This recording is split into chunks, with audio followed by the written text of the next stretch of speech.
Ladies and gentlemen, I think we're live right now. Had a little bit of some technical difficulties here. We have got David Weiss on the way, and I might have messed him up a little bit because I can't figure out how to friggin' stream Zoom to restream. So I think I might have got it. So let us see here if I can get David in here. I think I can. I think I can. I think I can. All right. David, where you at, man?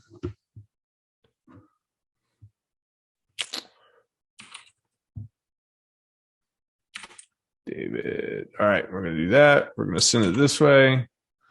We send it that way. We'll see. See what happens here. Heck yeah. All right, now I got to go back to restream. Let's see. I'm going to check and see here real quick.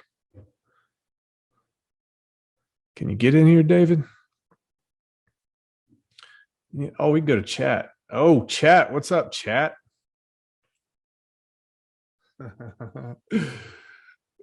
Oh, man. Not spinning geocentric for sure. Go get him, Dave. Thanks so much for doing this live. Shows honesty. I told you guys I would. I told you. I might have to call Dave. I think he's here. Hold on. I'm here. I'm here. What's up, man? Hold on. Let me just get my camera turned on. I had to quickly change locations. 1 second. Where the hell's my camera? There it is. Boom. So we're live.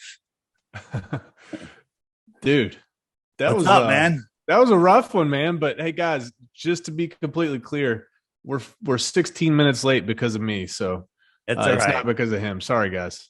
And there is a delay because I'm up on the international fake station, and no. I gotta. Yeah, I'm not even gonna look at the restream part because it's gonna screw me up. Seeing that delay jacks me up. We'll answer some questions later, though. All right. You can see me though, right? I see you. Yeah. You got those shades on, man. Nice shades. Yeah, thanks. It's very bright up here when you look out the windows at the sun. It's so close. It's right there at about 250. David, miles. You told me, man. You told me not to look into flat Earth at all, dude. So I'm not gonna lie. I looked today to be your flat Earth. You did. So welcome to Flat Earth. Are we there? I guess, man. I don't know where you're at. I think I know where I'm at. Wow, we're done. Earth is flat. Thank you, everybody. Bye. So I want to talk about this too, though, because here's how this came about. First and foremost, you have a small contingent of followers, and by followers I mean like fanatics. They love you, man, and they kept getting on my my stream, and they were just begging me to talk to you. And every single time they brought up flat Earth, man, I was just slamming them. Now I pick on everybody in my community. We're like, you got to talk to the Dave Weiss guy, blah blah blah blah blah. So finally, we made it happen, man. Oops, there we go. I'm just sorry about that. Yeah, listen. By the way, and if anyone, any flat earthers under here, Brandon's a good guy. He's super smart. He's smarter than I am, so he's gonna get this, right? And we were all there. We were all you. Now you're an OG Hexkin, right? I am. I heard you say that you've been buying the dip to lower your average cost. Well, the dip is going to raise my average cost, so I'm tempted. I'm not tempted to buy as much, but I am liking this dip for anybody that's trying to get into Hex. Well, I think that's pretty important, man, because I think people are going to be watching this. They're all flat Earth, this, whatever. But then, like OG Hexen, are you like a day one type of guy?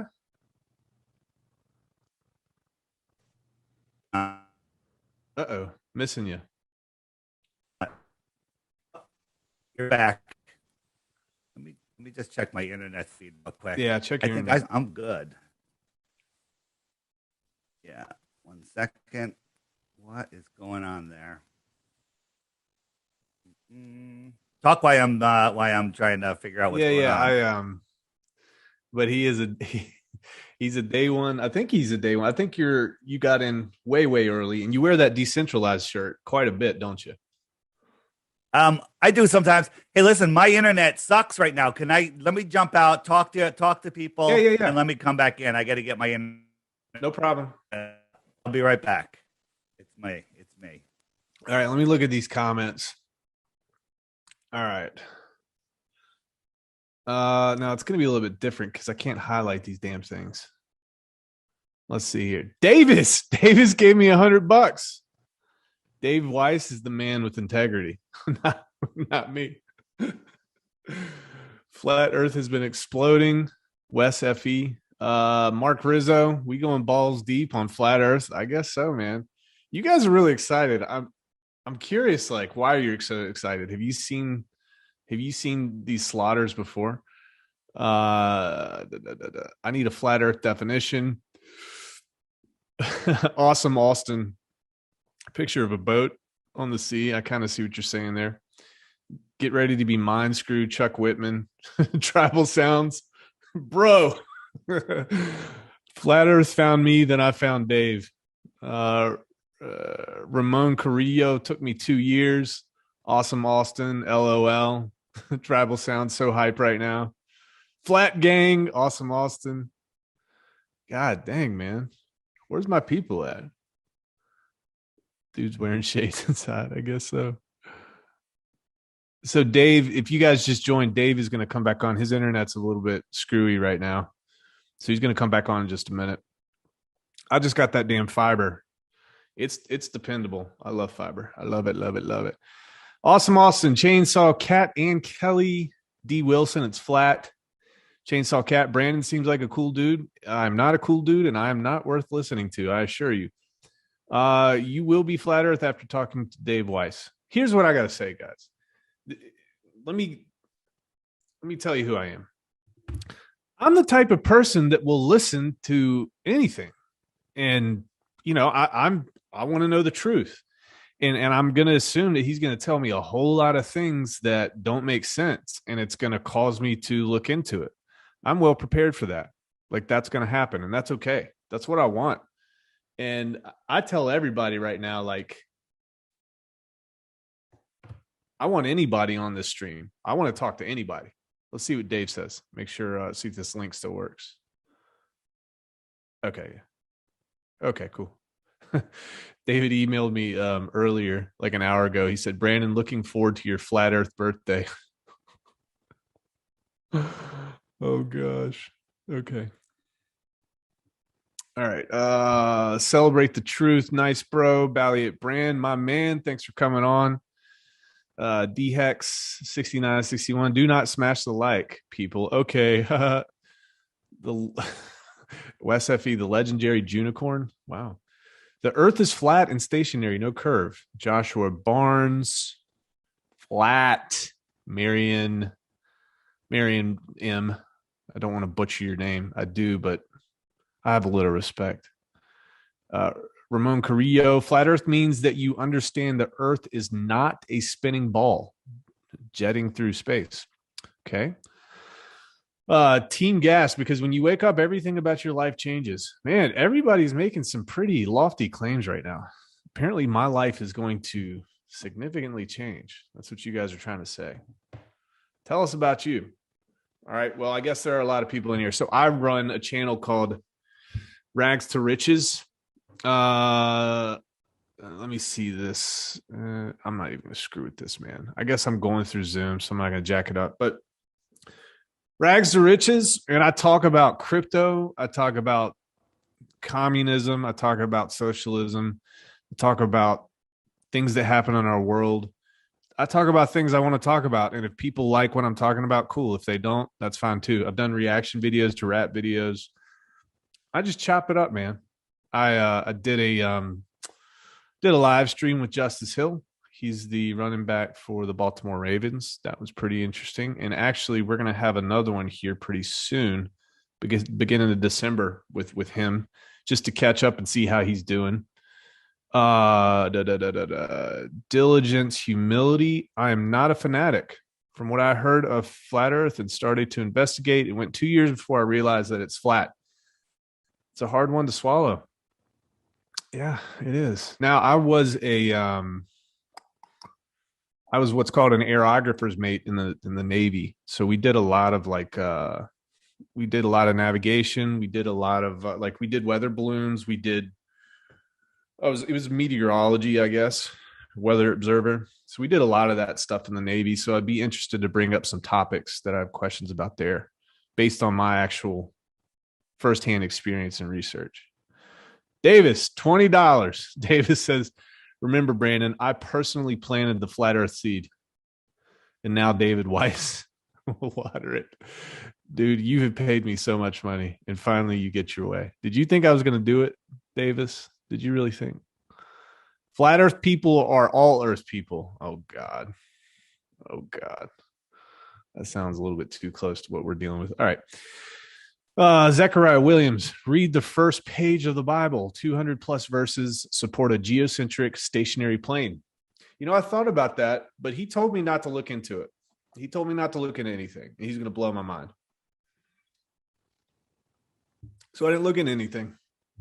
That's the bottom line. All right, let's see. Rebooting systems. All right. He just said that he's going to be rebooting his systems. He should be here in about 3 to 5 minutes. Okay, no problem. I'm going to send him another link here real quick. And we should be good. Link. Where's this link? God, dude, my mind is completely blown right now. Not from flat earth, by the way. It's because I'm going through my system into Zoom, into Restream, out to Twitter and YouTube, and my first time doing it.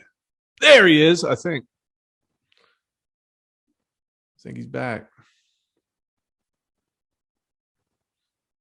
We're about to find out. All right, let's do some more here. The truth resonates with all your senses simultaneously. Flat, plain Oregon. Wow. Love the shades. Yeah, dude, these shades. Come on now. It's all me. It's what we do. Australia isn't real. Flat Earth. That's from Runeskis. My man Runeskis. All right. Let's see what else we got. Rob Kiln, 5CAD. Check out the channel Try Thinking. Cool. Thanks, Rob. Fine. There we go. Oh, dude, what's up, man?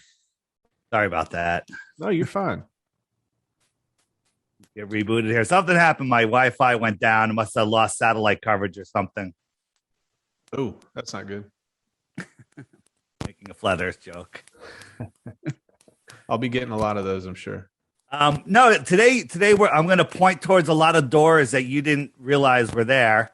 And we're going to have an interesting conversation. And then at the end of this, you're going to realize that you, like the rest of us, were all brainwashed into believing something that we've never were shown any proof to.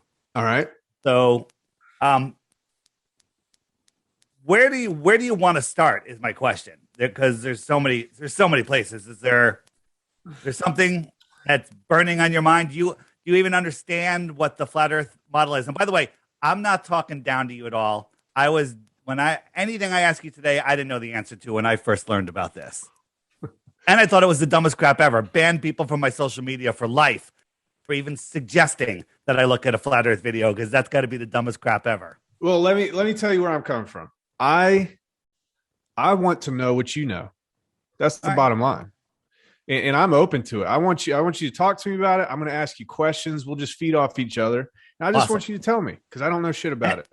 And at the end, I'm going to put it together and show you why flat earth and cryptocurrency are brother and sister. This is the money system and the globe lie are how they've imprisoned us in this world. Okay. So once we put that together, you'll really start seeing. So what is the flat Earth? If you Google flat Earth, Google's going to feed you all nonsense. It's going to feed you the Flat Earth Society. We're not the Flat Earth Society. We don't think we're a disk in space like this. No flat earther thinks that. You go to the Flat Earth Society, it says the flat earthers believe that the Earth is rising at 9.8 meters per second. No flat earther believes that. Nobody.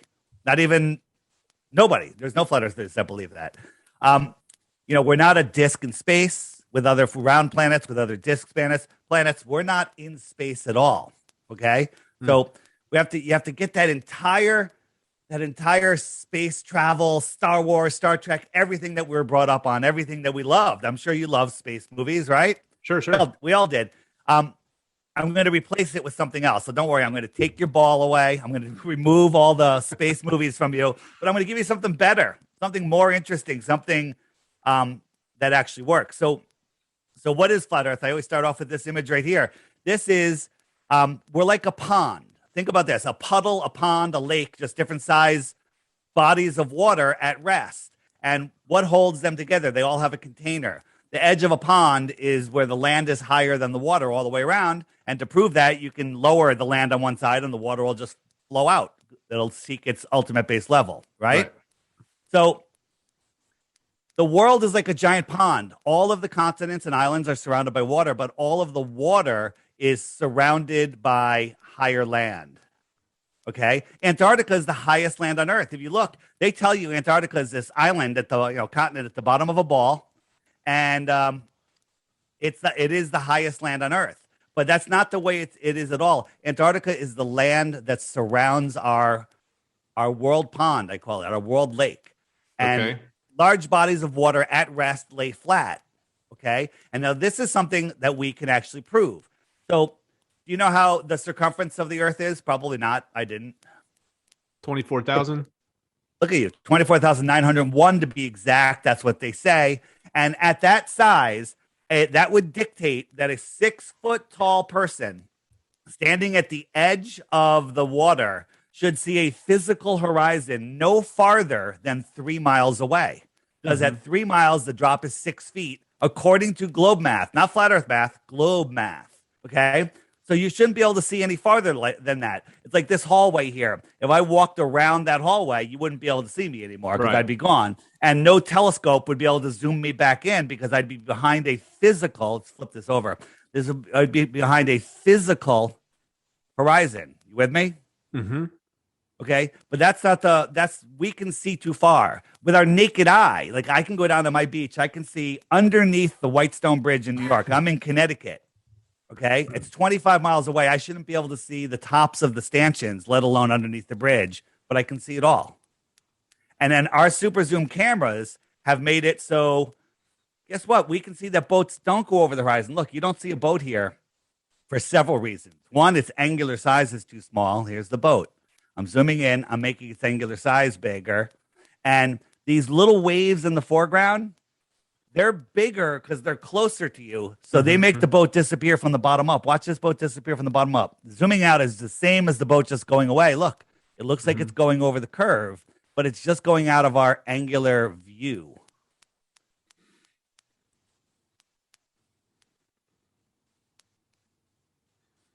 Interesting, right? Mm-hmm. So that's what got me into flat Earth. When I started looking into it, I started seeing all these videos of things that disappear over the horizon, but you can zoom in and bring them back in again. You can zoom in. And so I did the math. I bought a Nikon P900 super zoom camera, which is better than most telescopes these days. And you can zoom in and there they are. So the radius of the Earth from the center of the Earth to the surface of the Earth is just short of 4,000 miles. So this would be the curve, the curve of the Earth with a radius just about 4,000 miles. We can see things that would require a radius of over 250,000 miles. And that we shouldn't be able to. Well, if we were on a ball, the ball would have to be 250,000 miles to see as far as we're able to see. Right. Okay. Versus 4,000. Okay. That's a little bit of a difference. Little bit. That's like hex being 12 cents or $500. Right. Trying to put it in terms that maybe you can relate to. Right. I listening into one of your streams? By the way, the Trailer Park Boys are flat earthers, just in case you didn't know. Don't do that to me, man. They are. Don't do that to me, David. Google Trailer Park Boys flat Earth, and you'll all see. of them are just bubbles. I think. Well, at least two of them. At least two of them. All right. Freaking Nova Scotia. Yeah. But here's the thing, Brandon. You know that that we're being lied to about everything. You know, all the deception in the world. This is the one that matters. Why does flat Earth matter? What difference does the shape of the Earth make? I still have to go to work. It's because it's limiting your ability to understand where you are. It's limiting your understanding of how powerful you are. It's limiting the knowledge of what this place is, and you know, and your role here. So we'll get into that more in a bit.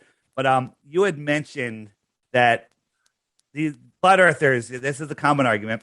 No matter what you show them, they'll never believe it. You said if you put a balloon up 5 million miles, what'd you say?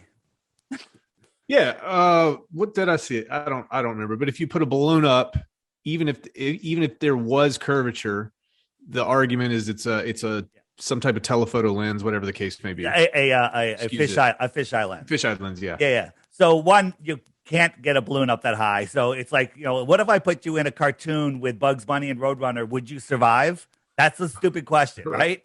All right. Right. So we can't get up that high. NASA can't get up that high.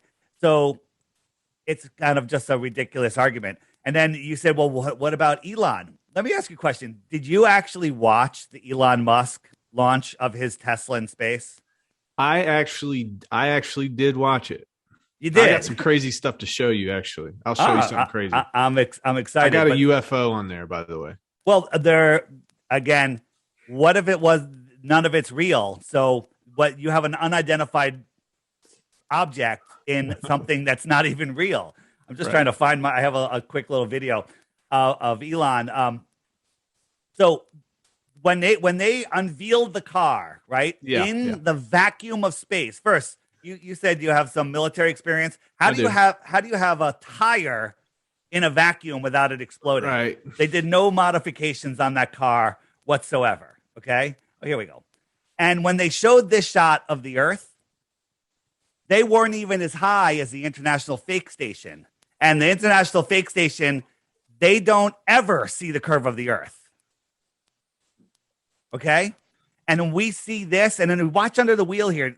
What kind of car is that where you can see right through the wheel? They said there's no modifications on this car. Mm-hmm. There's so many glitches in this thing. There's so many videos showing the glitches, but YouTube is hiding them all. And this whole reflection thing, it's all just nonsense. It's nonsense. And now, like, what proof do I have that this is fake? Look at it. That's the proof. Okay. Yeah. No, I get it. I mean, when I first saw it, I'm like, how the hell could they have possibly pulled that off? That went through my head for sure. God for, if you're going to do that, how about throw a logo on there? How about a little brand recognition, right? And check this out. Coolest thing ever. Don't you think every Tesla showroom in the world should have a poster of this, right? The shot right with the Earth behind it, like ready, right? Boom. That should be in every Tesla showroom. It's not in any Tesla showroom. It's not on a postcard. It's not in any magazine covers, Time Magazine, National Geographic, Space Magazine, Omni. No one covered it because it's so ridiculous. They're embarrassed, right? That would be everywhere. It would be in every ad. Nothing. Zero. Right? And Elon Musk said in the press conference, you can tell it's real because it looks so fake. We'd have better CGI. That is a quote from the liar known as Elon Musk. So let me ask you something. If I have questions, like I don't want to if you have a presentation. No, I have no presentation. Hit me with the questions. I didn't know if you did. I don't want to jack that up. And in the chat, my trolls are here. So there's trolls that show up in all of my videos. They have nothing on their channel. They ask the same stupid questions. So hey, I don't care. I love it. Bring them on. This is a channel for degenerates. We all are degenerates. Right. All right. So let's start here. At what point in time did the government take control of this narrative? So we're told in school that we've known the Earth is flat for over 2,000 years. When Eratosthenes back in ancient Greece figured it out with his sticks and shadows experiment. Are you familiar with that? Very vaguely. Go ahead and talk to me about it. So they said Aristophanes noticed on a certain day of the year that the sun was directly over a well, and he could see the shadow in the bottom of the well, the sun reflection. So he got a stick and held it upright, and there's no shadow. And then he sent his buddy 500 miles away, who counted the paces. That's how he knew he was 500 miles away. And he had a stick up at the same day at the same time, and there was no shadow. And because the sun is 93 million miles away, we'll get into how that ever came. The rays are coming in direct, right? Of course. Right. He assumed rays are coming in direct when nobody has ever seen rays coming in parallel. They always come in crepuscular like these, okay? Right. So ignoring that, somehow he says the rays are parallel. So here's Aristophanes, no shadow. Here's his buddy 500 miles away. Shadow measures the length of the shadow, the angle, does some perfectly good math, and figures out the sphericity of this ball. And Carl Sagan showed us in Cosmos how it could only work on a curved surface, and just brainwashed everybody with that. Okay? Great. The math is good. And he's right. If we're on a ball, it doesn't make sense, right? I mean, well, I get what you're saying. It does, but here's Aristophanes with our small local sun, like we have in the flat Earth. No shadow. Shadow does the same math, same angle, same shadow length. Right. And so, does Aristophanes prove that the Earth is flat? I'll give it a wash. No, it doesn't prove either. It works on both. It does not. I agree. But look at the rays of the sun coming in. They don't come in parallel. That's a problem. That's seriously a problem. Okay. There's no parallel rays, but they just assume they're parallel, right? So when you say parallel rays, what do you mean? You say parallel to the surface of whatever. So the sun is so far away that all of the rays are coming in straight. They say all of the rays hit the Earth almost exactly parallel to each other because the sun is so far away. Right. But when you have a local light, it spreads out. Right. It spreads out. A local light. Okay. So go ahead. You have another question? I mean, I could drill down into that. I mean, so talk to me about the atmosphere, because that's important in all of this. Yeah. Well, let's get to, let me show you something else first. So we are told that we're spinning at 1,000 miles an hour. We're orbiting the sun at, do you know the number? Orbiting? No, 50,000. We're orbiting 66,600 miles an hour. Funny number, right? They have all these sixes, the 666s everywhere in the heliocentric satanic model. So we're orbiting at 66,000 miles an hour, and we're chasing the sun at over close to 500,000 miles an hour. Some say lower, some say more, whatever it is, 500,000 miles per hour. So can you activate screen sharing for me real quick? Yes. Let me see if I can share screen. Advanced sharing options. Allow all participants. Yeah, there you all go. Participants. All right. So I'm gonna just show you. This is called the hypersonic sled track. If I can find my share button, where is it? There it is. So this is the hypersonic sled track, and it's going to go by at Mach 8.6. Okay.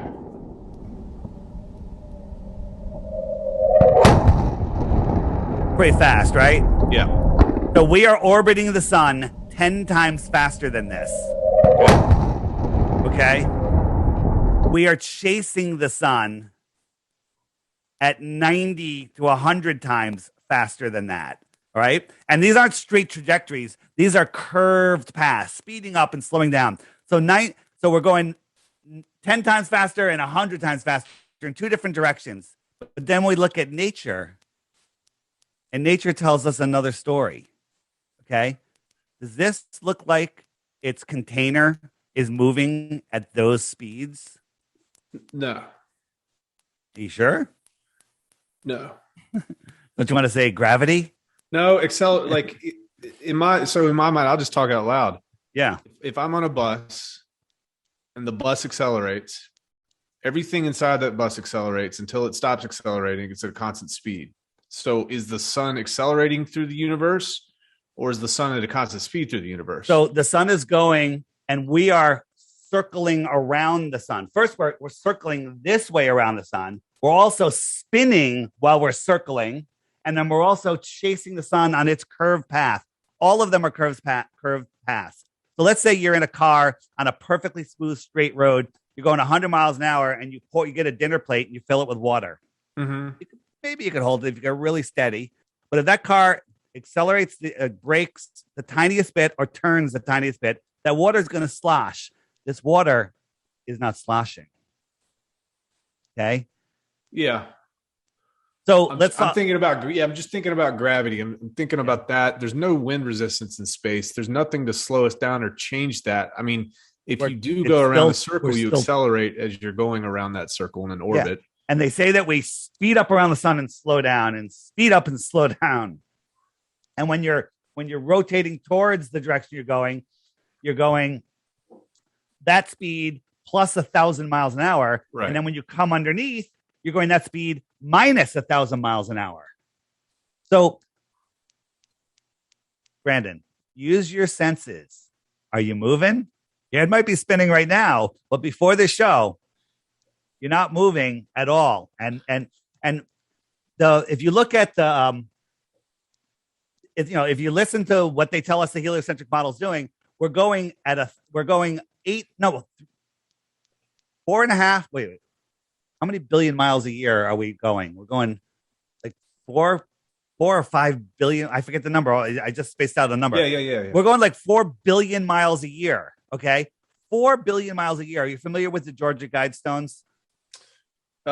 Yes. I watched Ancient Aliens. I think they talked about this. Yeah. So the Georgia Guidestones, besides having the New World Order marching orders on there, which is not what we're talking about here, they were built in Georgia in 1981. Yeah. And you got to remember, we're doing all of these motions. This little hole right here, if you look through it, you see the star Polaris, which is our North Star. Mm-hmm. Okay. And it never moves from there. Now, if you do a long time lapse of Polaris, it makes a tiny little circle, but it always stays in the same spot in the sky. Sure. All the other stars go around it.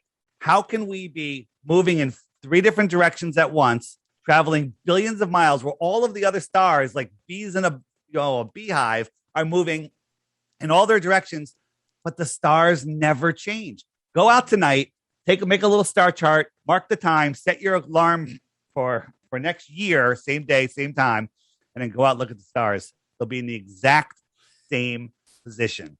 Yeah, that is kind of funky. Kind of funky. Yeah. So I'm going through my Rolodex right now. So if the theory that common science holds, how the universe is expanding. So in my head, one of two things. Maybe in terms of perception, how long it's been, maybe 2,000 years isn't long enough to see a significant shift if we're all expanding outwards from the same point. So maybe we'd have to go out 10,000 years to see that difference, or even more. But hundreds of years or decades or centuries may not be enough. The pyramids have shafts that point. Yeah, the pyramids have shafts that point at the North Star also, and they haven't moved. Okay, and they were built a little longer ago than this. Probably not as long as they told us, but they, there is no motion. I don't think that we can keep those stars in line for 5 minutes, let alone 500 years or whatever. It doesn't make any sense. The other problem is when you start thinking about the size and brightness of things. Now, if I held a light right in your eyes, a flashlight right in your eyes, it has a certain brightness to it. As I pull it away, right, all of that light will be right in your eye, right? Bam, right in your eye. Right. But if I pulled it 10 feet away, that light's going to spread out. Correct. And it's going to cover a big area. So you're only getting a fraction of that brightness. That's called the inverse square law of light. Okay. So as light goes out, every time you double the distance, it's 1/4 of the brightness. Okay. So if you think about the heliocentric model of the size that they tell us the Earth is and the size that they tell us the sun is one of those big gym yoga balls, and the Earth is a marble or a BB, right? Okay. So imagine if I brought the sun right next to, just above the clouds, just for a demonstration. So you look up, it fills the entire sky. All sun. It's all sun everywhere, horizon. Now, here's the sun. Boom. I move it away 93 million miles, and it becomes the size of a coin held at arm's length. Right. Why is it smaller? Because further distance. Perspective. It got smaller because of perspective. Right? So it is scientifically provable that its angular size, just like that boat, angular size got so small that if we made it 5 times farther, you couldn't see it. It's too small. Okay? Okay. So let's make it 24 times farther. It's definitely too small to see. Right? So then we look at Polaris. Polaris? Yeah, Polaris. They say Polaris is 46, 48 times bigger than the sun. Right? So the sun at 24 times farther is 3 light hours. Okay? Because the sun's 8 minutes away. 24 times 8, 3 light hours, if I'm doing my math right. Polaris is 48 times bigger. So that's 2 days times 3 hours, 6 light days. If Polaris was 6 light days away, it's scientifically provable that we couldn't see it, ignoring the inverse square law problem where its light would just be so dispersed you wouldn't be able to see it. At 6 light days, you can't see it. And they tell us it's 433 light years away. Polaris is 433 light years away. We can see it with our naked eye. It never moves. And it's bright as crap, right? Okay. Now let's look at something even closer, but still too far away. They tell us this is Jupiter. Right. We got clouds going in different directions, right? If you were on Jupiter, the sun is no longer the size of a coin held arm's length because you're much farther away from it. The sun is tiny. The sun is like a star. So have you gone out and seen Jupiter recently? It's been up in the night sky. Very bright. It's very bright. So that little dim sun, that dim little star of a sun is lighting up this gaseous, I would call it not very reflective planet. And then that inverse square law of light is just coming to your eye and it's brighter than any star in the sky. This is nonsense. This is utter, complete and total brainwashing nonsense that nobody ever thinks about. But now that you're thinking about it, it makes no sense. It's scientifically provable that what you're seeing is a light and it's very close to us.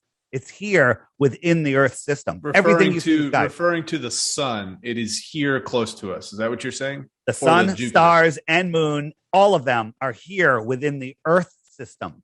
What do you mean by Earth system?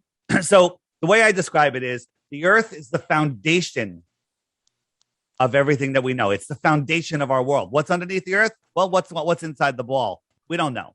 Okay. And everything that we see in the sky rotates above us. Okay.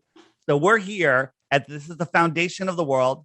The sun circles around, melts out this pond. This ice wall is just the shoreline of our world, and everything beyond it is Antarctica. Okay. So maybe we look at it this way, looking down.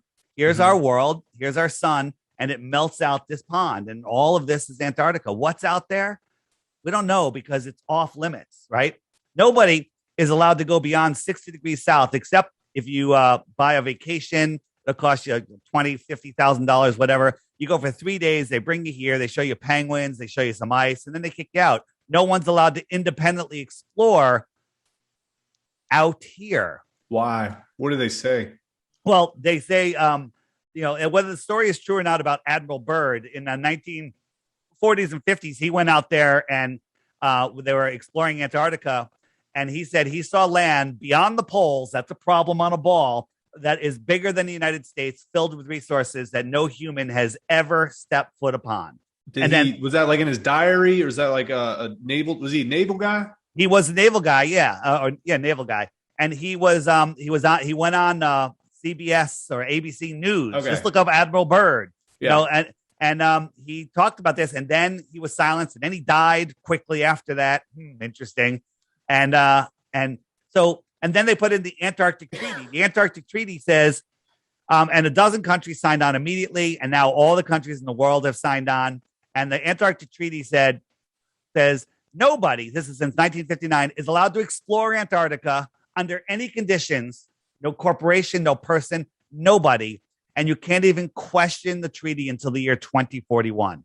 Now, Brandon, no treaty has ever lasted that long. This treaty comes into place when we're having wars for resources and power and everything. And we discovered land that we won't have to displace anybody on. Won't have to do anything, filled with resources. He said there's coal, uranium, oil, and no one questions this. It's the only treaty that has lasted the test of time. And if you try to go to Antarctica, you will be stopped by force. So if we could go to Antarctica, we could definitely prove or disprove this whole conversation. Well, here's the simplest way.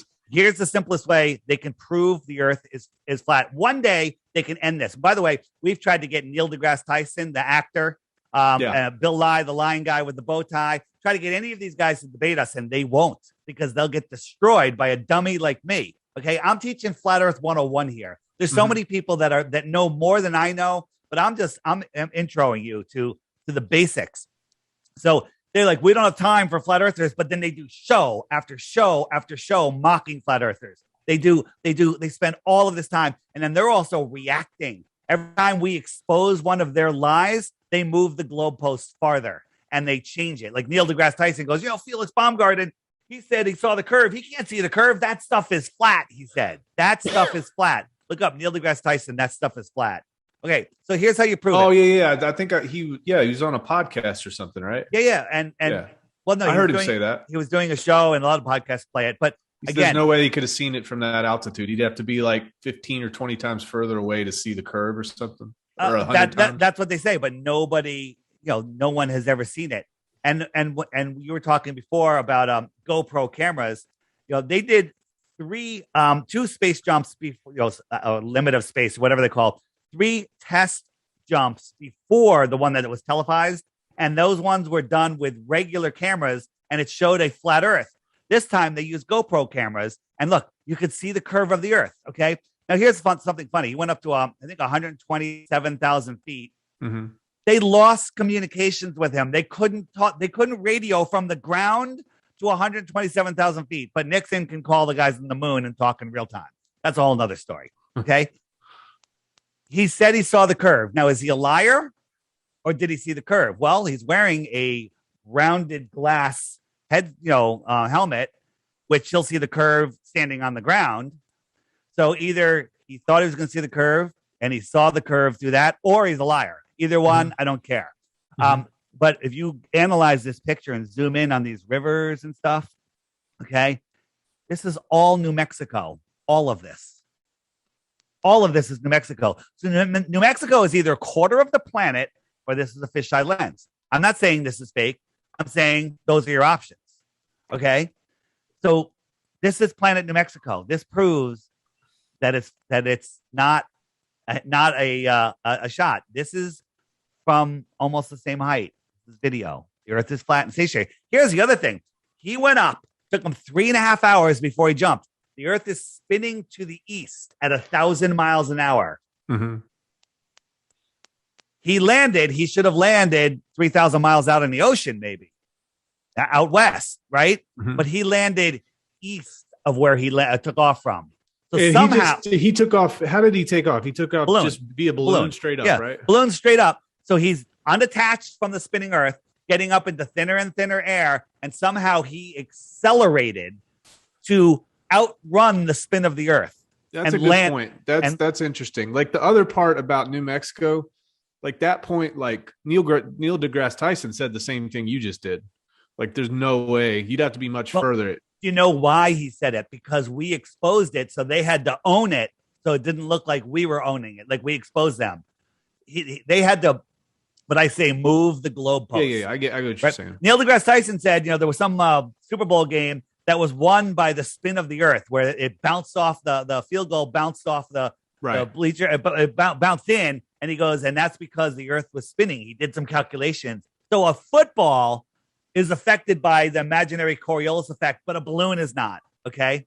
Right. These guys, when you see this, Brandon, they're so dumb, right? Flat globe Earth is the dumbest thing ever. I have 100 Bitcoin offer for anything dumber than the spinning globe. Anything. Yeah. Anything. Okay. There's nothing dumber. So what is our, okay. So what is it? Is it a half a globe? Is it like a snow globe? What is this thing? Um, we'll get into that. Let me get All right. so is there so the question is there a dome? Is there not a dome? I don't know. I think there's a dome, some sort of hard fixed barrier. Don't know what it is. Again, anything that's higher than we can reach or beyond the shoreline of Antarctica that we talk about today is speculation.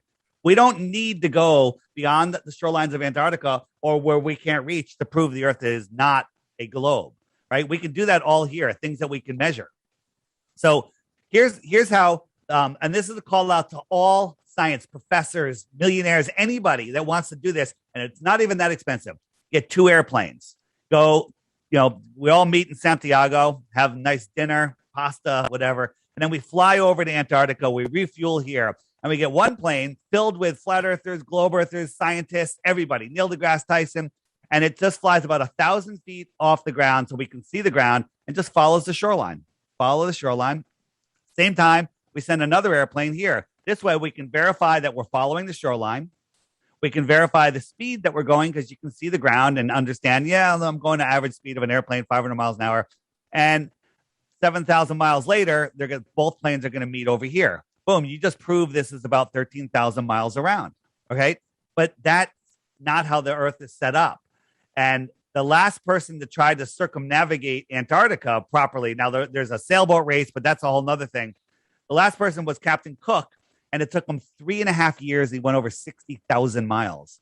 Now, if the equator, what happened to my camera here? What happened here? It's going to go to the brightest point. There we go. Look, I'm the brightest point. So the equator is 24,000 miles around. It gets smaller, not bigger. 24, then down here is 60. That's a flat Earth. Mm-hmm. Right? So what about Amelia Earhart? All she did was fly around here. Boom, boom, boom, boom, boom, boom, boom, boom. Even if it was a true story or not, this is all she did. Let's just talk about circumnavigation real quick. This is how the flat Earth works. The center of the Earth is a magnetic force, whether it's a magnetic mountain or just something that's magnetic. True north is actually the middle. That's what you're saying. Is the middle. So look, I'm trying to push this compass west. And look, this compass needle has to always point to the center. So west is a circle. Mm-hmm. West is not a straight line. If I try to go east, I have to keep turning. Now, this does not prove the Earth is flat or globe because it's the same on both. Okay? On a globe, it's the same. On flat Earth, it's the same. But now if I try to dead reckon and I do not correct to the north, I'm going to try to dead reckon west. If I don't correct to the north, boom, I'm heading south. Right. South is every direction away from the center. Every way, every direction, every straight line is south. Wow, that's crazy. Wait a minute. If I point west, nope, you're pointing south. If I point south, I'm pointing south. If I point east, I'm pointing south. If I go south, I will just go away. If the Earth was a ball, I should pop up over here. But no one's ever gone south, circumnavigated, and made it come out the bottom. Now I'm going north, and as soon as I pass the North Pole, I'm heading south. The compass just did a 180. I'm heading south. And that's it. It's absolutely ridiculous. Now, somebody, it was called the ZQ pilot, tried to go for the Guinness Book of World Records a few years ago, traveling, first person to circumnavigate south-north. And if I could find the graphic, he went from the North Pole. Where the heck is it? He went from the North Pole. He went down and went to, if I could find the graphic, it'd be a lot better. Look, let me ask you a question while you find that graphic. Go ahead. Quick. Go ahead. All right. So there's no such thing as the equator well, the equator is just a line midpoint between the center and the outside. So, okay. So the whole, when water spins differently. It doesn't. That's a myth. In Australia, they don't spin in different directions. That whole thing at the equator where the guys are scamming people. Yeah. That's all nonsense. It's just the way they pour the water into the basin. So that is not okay. That's not a thing. What about this? What about how come hurricanes spin cyclonically or anticyclonically depending on whether you're north or south of the equator? Any idea there? Yeah, good question. So let me bring up my my app here for a second, and then I can demonstrate that. Um, so I created an app that basically helps people learn about flat Earth because of all the censorship. It's super difficult to find anything. Where is? Hold on, I have to. Where the heck did it go? I got to share. Time file movie recording. See if that works. What is the app? Is it on the App Store? Yeah, it's called the Flat Earth Sun, Moon, and Zodiac Clock app. Let me just I'll bring up a little I'm thing. gonna check it out. So you can find it. You can just scan, point it right there. It's $3, and you don't need to subscribe when the subscribe thing comes up. You don't need to subscribe. But let me just I have to quick time for a second. Quick time. So just like when you push a paddle through water or push your hand through a body of water, you'll see counter rotating vortices On each side, right? on each side. So the sun and the moon travel in a circle over the flat Earth in between the two tropics, basically near the equator, a little bit in, a little bit out, and they cause a electromagnetic wake. Now, sometimes when a spinning storm in the south comes up towards the equator, if the sun and the moon aren't there, it will cross the equator and spin the wrong direction on the other side, which completely negates, in my opinion, the spinning, the spinning explanation. Okay. So you're saying that the wake is formed north and south of each one of those two bodies. The wake will be a different direction on the north than it would be the south. It would be correct. So, and that's why. So the equator has nothing to do with the landmass, and it has actually everything to do with the sun and the moon. Absolutely. So let's go over this. This is gonna be interesting. Why is my camera doing that? Hello, bam. There you go. All right. So here's the flat Earth. Looking on the flat Earth, and by the way, our map is not perfect. It's way better than the globe map, which is way off. Wherever the sun is, that's where it's noon. So right now it's noon in Africa. Okay. So wherever the sun is, it's noon. And the sun goes around and it migrates in between these two yellow lines. On June 21st, it's over the inner one. That's where are you located, Brendan? East Coast. East US. Coast. Whereabouts? Yep. I'm in Connecticut. Virginia. All right. You just missed our Flattoberfest conference down in South Carolina. Okay. So and June 21st, it's over the inner one. So let me just move it to June. March, April, May, June. So in June, the sun is over the Tropic of Cancer, and that's when it's close to us. Okay. It's like if you were standing under a street light, that light is your summer sun. It's, if you were in Miami, that would be your summer sun in June. And then so that's explaining why the sun is lower towards the horizon in the wintertime. We don't get the direct rays because it's farther away. It's farther away. So you're standing on a street light down the road, 100 yards, whatever. There's another street light. It's farther away. It's lower in the sky. But if I was standing under that light, it would be high in the sky above me, and your light would be low in the sky. So right now, look, in June, it's hot in Miami because the sun goes right over Miami. Right. It's hot in Mexico, Southern California, because the sun's right there. But at the same time, Australia is having their winter because the sun is farther away. Right. Okay. If I jump forward 6 months, Australia has their summer and we have our winter because the sun is farther away. And because it's farther away, we have shorter days. We have less heat. And that's pretty interesting. And it makes sense. The problem is, they say, well, it's because of the tilt of the earth and the spreading of the light, because we're tilted away, the light is spread out a little bit. Yeah. It travels 93 million miles and the little tilt of the earth is affecting it, ignoring the inverse square law of heat and light, all of that. It's just utter nonsense. And did you know during our winter, they tell us the sun is 3.5 million miles closer to us. Okay. But I can go out here in Connecticut when there's December 21st, look up at the sun at noon when it's at the highest point for the day, and I can barely feel the heat on my face. But in June, when the sun is 3.5 million miles farther away in the helio bullshit model, at sunrise, I can feel the heat blasting on my face. I can get a tan. I can soak up some vitamin D when the sun is literally at the farthest tilt it could possibly be. And that's because it's closer. It's closer because it's small. It's here. It's closer because it's so the globe folks, they basically say that that's caused because of the tilt of the earth on the axis and based on the angle of the sun in the wintertime or summer. That's what they say, correct? They say a lot of things. Why is it? All right. Okay. So they say that, here's the heat path of the earth. Well, what about the tilt? How is that possible? The sun, if the earth is spinning, how is that heat path like that? And if we look at the flat earth model, it works perfectly. Yeah. It works perfectly on a flat earth model because the sun is migrating in and out. And so as it goes around, it migrates in and out. So everything in between the tropics, everything in between these lines is the tropics because the sun is always in between here. So it never gets far away from the equator. That's why it's always warm. Okay. So check this out. If we're in the center, are we near the Arctic or the Antarctic? We're near the Arctic. We're in the North. Arctic, right? Yeah. So they're talking about the sun.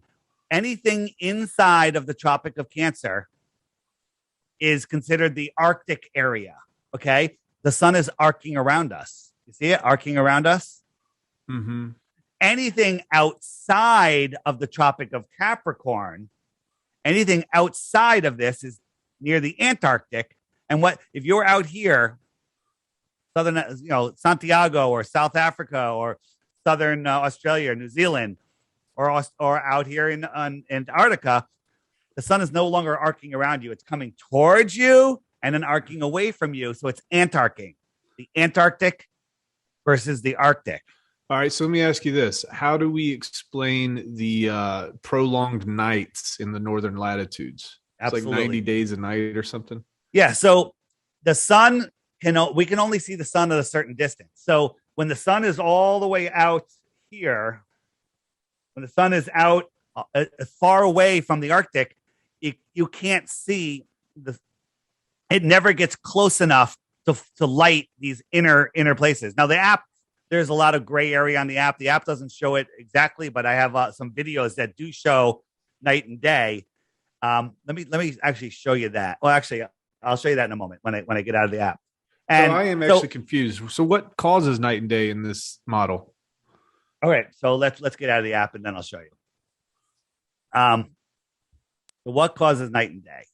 What causes night and day, and then what causes the seasons? Because that's where I'm kind of caught up. I see what. How do you connect? All right, so let's say you came up to visit me here in February, and it's freezing cold, and you and I decided to have a couple beers. We're sitting outside of my yard. We're 20 feet apart because of the COVIDs, and we're freezing our butts off. Okay, and so somebody comes out with a pole and holds a huge heat lamp 10 feet over your head, directly over your head. And you're like, oh, that feels really nice. That's your summer sun. I'm looking at that heat lamp going, it's lower in the sky for me, and I could barely feel the heat. I'm freezing. So then they decide to walk over to me, never lowering it. And you'll see it go lower. I'll see it come higher. And now I'm warm again because the sun is directly over me and close and high. Yours is far and low. Okay. Yeah. That's how the sun migrates 6 months in, 6 months out. It goes out to the Tropic of Capricorn, and then it turns around. It comes back to the Tropic of Cancer. It just goes. Does it with regards to the Earth? Are you saying that does it move? Does it move north south as well? Yes, it does. So just look at it here. It's circling around to the east. East. Yeah, it's going east. No, it's going west. Sorry, the sun is going west. Right. Everything, sun, moon, and stars, no matter where you are on Earth, rise in the east, set in the west. Now they try to confuse you going, well, they go counterclockwise in Australia because you're upside down. No, they go counterclockwise because you turned around. That's all. Like if I'm watching something come from my right shoulder, if I'm watching the highway, cars come from my right shoulder to my left shoulder. You're on the other side of the highway. They're coming from your left shoulder to the right shoulder to your right shoulder. They're going in the same direction. You just turned around. Okay. So the sun circles around, and then I'll just jump month by month. It migrates. It comes in closer. Okay. Yeah. So it's coming back. It's on the equator. And then our summer, boom, June 18th. It's right around. Days. So it is making, is it making 24-hour rotations, which causes the night and the day? It's Correct. Just on a different trajectory. Correct. Well, it goes around the same. Yeah. 24 hours each time. Now, people go, well, how does it speed up when it goes out here? This is a bigger circle. And that's a great question. And my answer is, if you were standing still and you had 2 flashlights in your hand, one you're facing on the floor 3 feet in front of you, and the other one you're facing on the floor 6 feet in front of you, then you turned around, you're making one rotation at the same rate, but those lights are going in one rotation, but one of them's making a big circle, one of them's making a small circle. The optics of the sky are no way to prove the shape of the Earth. So then what's holding the sun? I don't think the sun that we see is a physical object at all. And and the same with the moon. But again, that's a deeper conversation. But here you go. When if you want to learn about flat Earth, every day there's a featured video here. This is how you win your 3 Bitcoins. Every day you watch the featured video for 2 weeks, and then if you think the Earth is a globe, you send me 1 proof. But before you do that, you have to hit this question mark right here. And when you hit the question mark, up come all the videos that YouTube's hiding from you. Hey, what about eclipses? What about ships over the horizon? Or what about seasons? If I hit what about seasons, up comes a playlist of videos that will fully explain way better than I did the problem with the helio-nonsensical seasons model, right? What about eclipses? You hit what about eclipses? These videos won't come up if you search for them on YouTube, but here they all are. And this is how this will explain what's not happening in the sky. Now, I heard you talk about, how it's weird that the eclipse, you think it would get bigger, but then you said they trained you with umbra, and penumbra, which is also nonsense. But the problem with that was something I was like, hey, that's an interesting thing to bring up. I wanted an explanation on that. I didn't get it. Yeah, no, there is no explanation because it's all nonsense. Let me get out of here. But one other thing, Brandon, you think that flat Earth is just a little group of crazy people? No, this is an ever expanding thing. If you hit the little handshake button, these are the flat earthers that are near me. Okay. Yeah. All of these dots are flat earthers, right? They're all across the world. And the app lets you message them. I could tap on a dot and send somebody a message, or I have it set for 50 kilometers. And within 50 kilometers, I have 228 people, and I could click on that 228 and I could send them all a message. Hey, we're having a meetup at Brandon's house. Come on all, but you have to own Hex to get in. Okay. And it's a way that we're all connecting with each other. So this is the fastest growing thing ever. And this is why I'm really happy to be talking to you, because I don't want you to walk away and go, the Earth is flat. There's so many people, by the way, I don't know if you're a fan of Jeff Berwick. He knows the Earth is not a globe, right? There's so many people out there, but this community is a really smart community, and it's growing faster and faster. And the target market for this community is every single person on Earth. Okay. Every single person on Earth. There's no other bigger target market for anything. Well, and the other thing is, the why does it matter? It matters so much. It takes you out of this mental prison and brings you, like, Brandon, you have your show you do. And how did that show come to be? Did somebody make it for you? Nope. You made it with your mind. You had an idea, you had an inspiration, and you manifested it. Okay. And so they don't want us to know the power of our mind. Our minds create our reality. They want us living in fear. We're running out of water. Nonsense. There's infinite water. We're running out of food. Baloney. You stick a seed in the ground, water falls from the sky, food grows. Okay. We're overpopulated. You can take every person in the United States and give them a half an acre in Texas. right? Mm-hmm. Right. It's all lies. They want to keep us in fear. They want us to believe that we don't have an immune system. It's insanity what's going on. And the way they get away with this is people are lost in space, spinning out of control. All right, so let's talk. This is conjecture. You don't have the answers to these, but I'm curious to know what your thoughts are. So,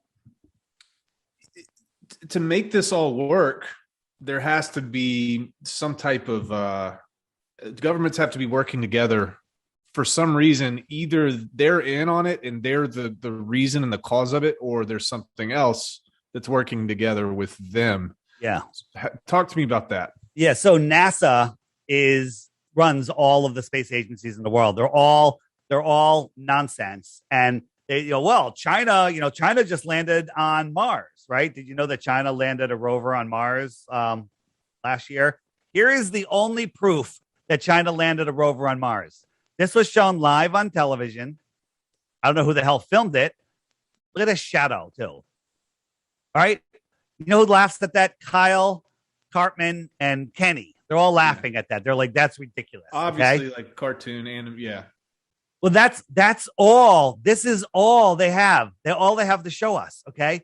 All of so how do you control people? You divide them. Divide. They divided us by countries. Fake.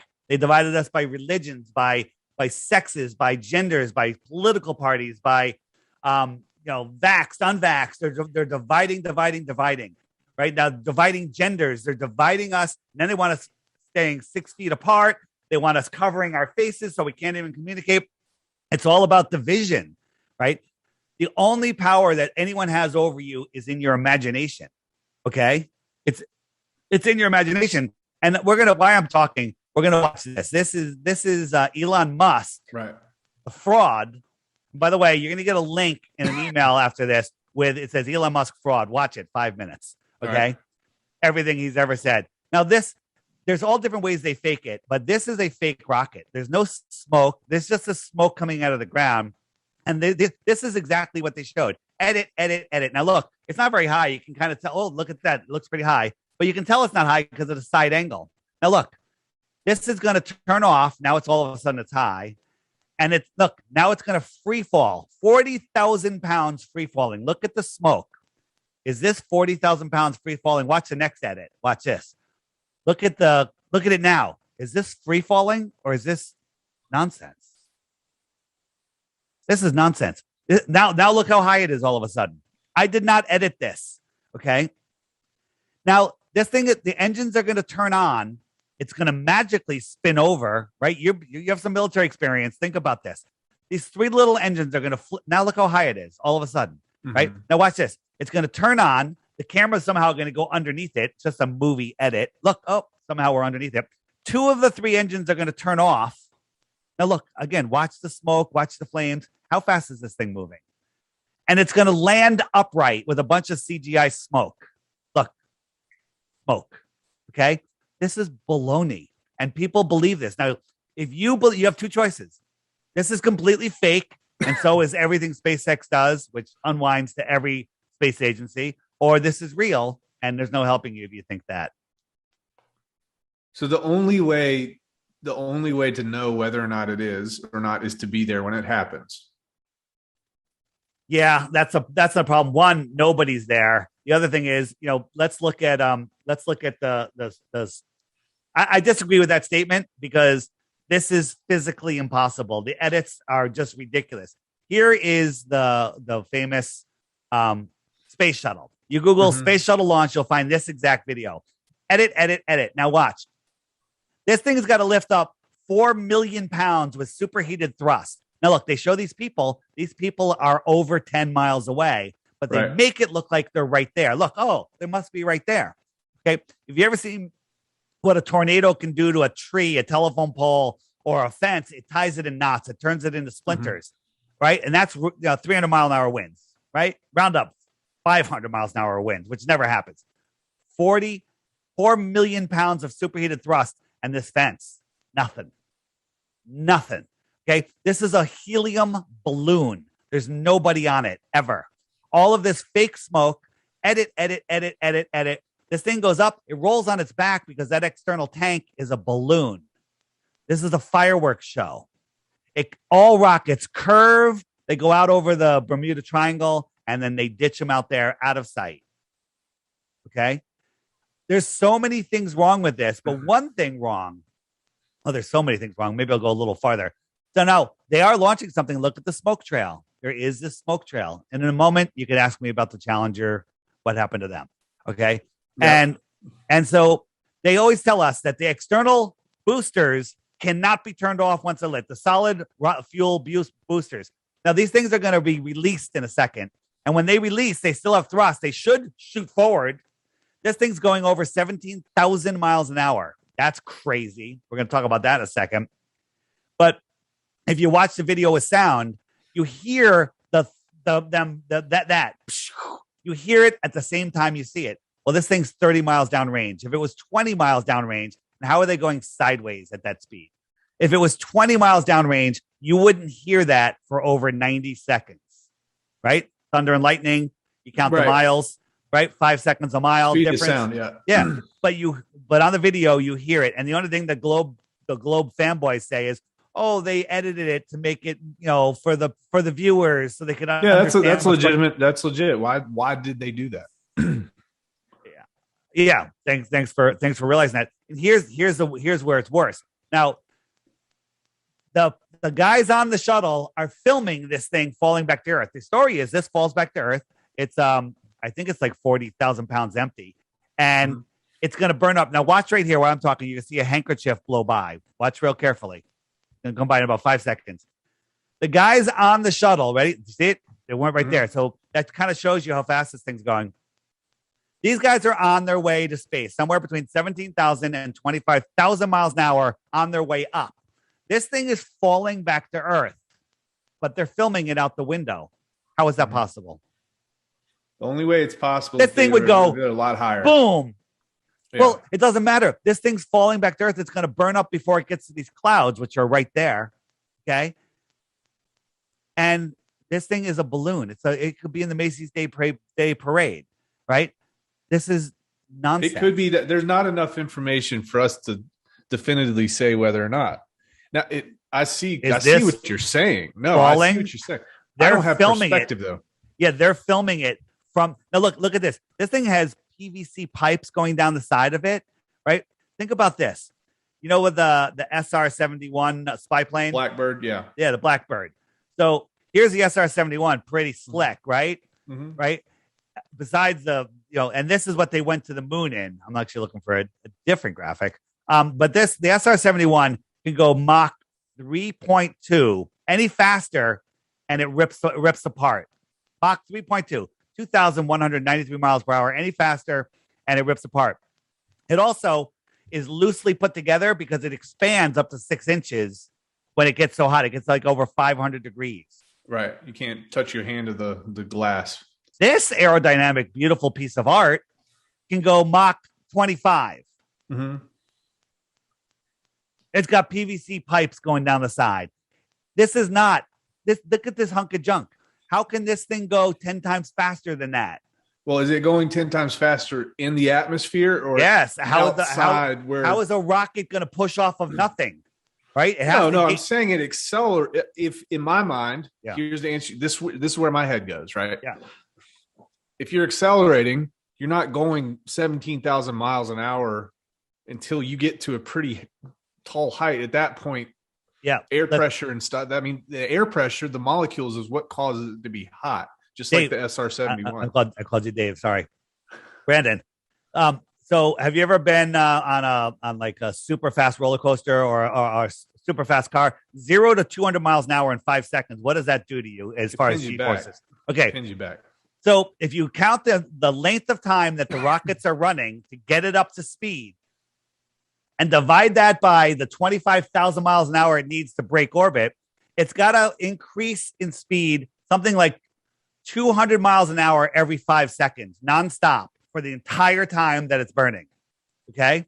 So at 10 seconds, it's going 400 miles an hour. At 15 seconds, it's going 800, whatever, 600. And it has to keep on going, accelerating. But we see, the the astronauts in there pressing buttons with their gloves on and doing stuff and drinking water. It's utter nonsense once you start seeing through it. Brandon, if we catch them lying once about being in space, then everything is a lie, right? So check this out. Yeah. They're always playing with stuff. This ball is real. It's filled with helium. Look right here. Do you see a stuffed animal? There it is. And now she's manipulating this animal. Watch again. No animal. Now it's there. They even put a little beaming thing in just to mock us. And she's playing with what's called augmented reality, right? And she's moving objects in real time. And that's what we're shown. But they have these screw ups all of the time.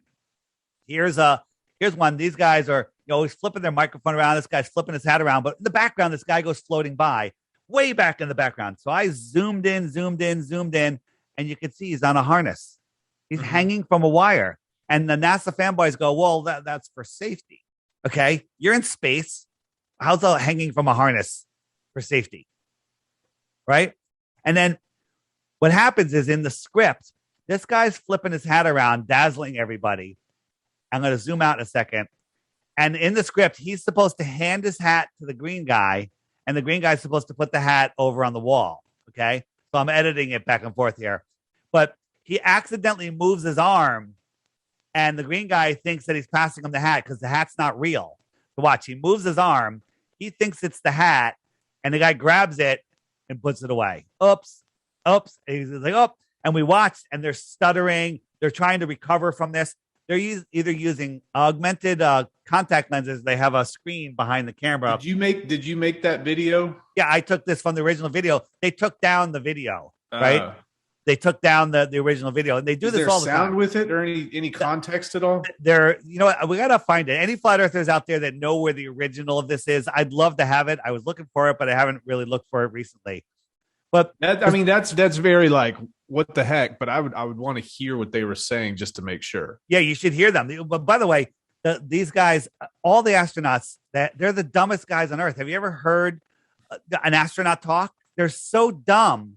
It's unbelievable. Like Don Pettit, we lost the technology to go back to the moon, and it's a painful process to build it back again, right? It's absolute utter nonsense. It's insane. And then they get caught in their wires all the time. Look, they're on harnesses, and like this guy grabs the wire right there and pulls them. Okay, all sorts of screw ups. They have CGI screw ups where everything that's floating all of a sudden glitched out, and then they quickly cut away to mission control. Okay. And they're like, well, there's cosmic rays up there that screwed up the transmission, right? They just tell cool stories all the time. Look at this guy. He becomes transparent before he goes around the corner. Watch this thing on the wall here. You can see it through his arm, right? It's all fake. It's all fake. All of it's fake. All of it's fake. Here's something we didn't talk about. This is the Go Fast rocket. It was a rocket sent up in Arizona. Okay. And it went up about 73 miles. And if you hear the sound, it sounds like it hit something. It stops spinning, right? And this is also an uninterrupted feed. Who set this up? This was it was a Red Bull, done by Red Bull. Oh, okay. But the whole idea, did it hit something? I think it did. It hit some plasma or something. But more importantly, whatever the reason it stopped spinning was when all of a sudden it turns sideways and you can see the moon. There's the moon. Yeah. Okay. This is Arizona. If Arizona is on the top of a basketball, this rocket is a 0.5 millimeter above the basketball. New Zealand is on the bottom of the basketball. And at the time this happened, the moon was over New Zealand. How did we see the moon? You shouldn't have been able to. Thank you. Here's a distance thing. Illusion, France, the famous viewing spot out here is Mount Canigou, 175 miles away. According to Globe Math, from the viewer's height to Mount Canigou, the top of the mountain should be hidden by a mile of curvature. Okay, it should be a mile below the curvature. And we don't see a mountain because the light bouncing off the mountain can't push all the way through the water. Like if we're in a swimming pool 100 yards long and I drew a smiley face on the far wall, you couldn't see it. But if I had a light shining there, you'd probably see the light because it can push its brightness. But 2 days a year, when the sun lines up, on its journey in between the two tropics, it lines up with Mount Canigou. All of a sudden, you can see it. The top of this mountain right there should be a mile below the curve. Now, the ballers will say, well, this is a refraction. The sun is already set and the mountain is already over the curve, but it's floating up and coming to eye level. But somehow, this mirage is bright enough to block it. And, my answer is cool story, bro. Right? That's all they got. They got nothing. My glasses don't do anything next to Brandon's, right? Like I put the glasses on and people are like, cool. Dude, quite literally, I'm actually jealous of yours, to be honest. So it's not as fun. Let me think about this real quick. So, in order for the entire Earth not to be lit up by the sun, the only way for this to work is if there is a dome or plasma. No, absolutely not. There may not be a dome. Some people don't think. And again, we're speculating, but let's talk about how we see the sunset. Okay. It's very easy. Just like when you're looking down the road of streetlights, they go lower and lower and lower in the sky as they go farther and farther away. So how can we demonstrate this? If I could find my video again. So as the sun moves away, here, you know what? Let me just show this while I'm getting that video lined up.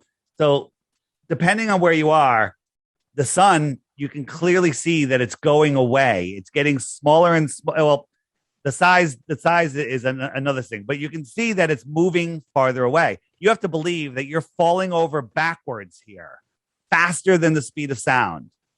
Okay? That's crazy. You're not. The sun is just moving away.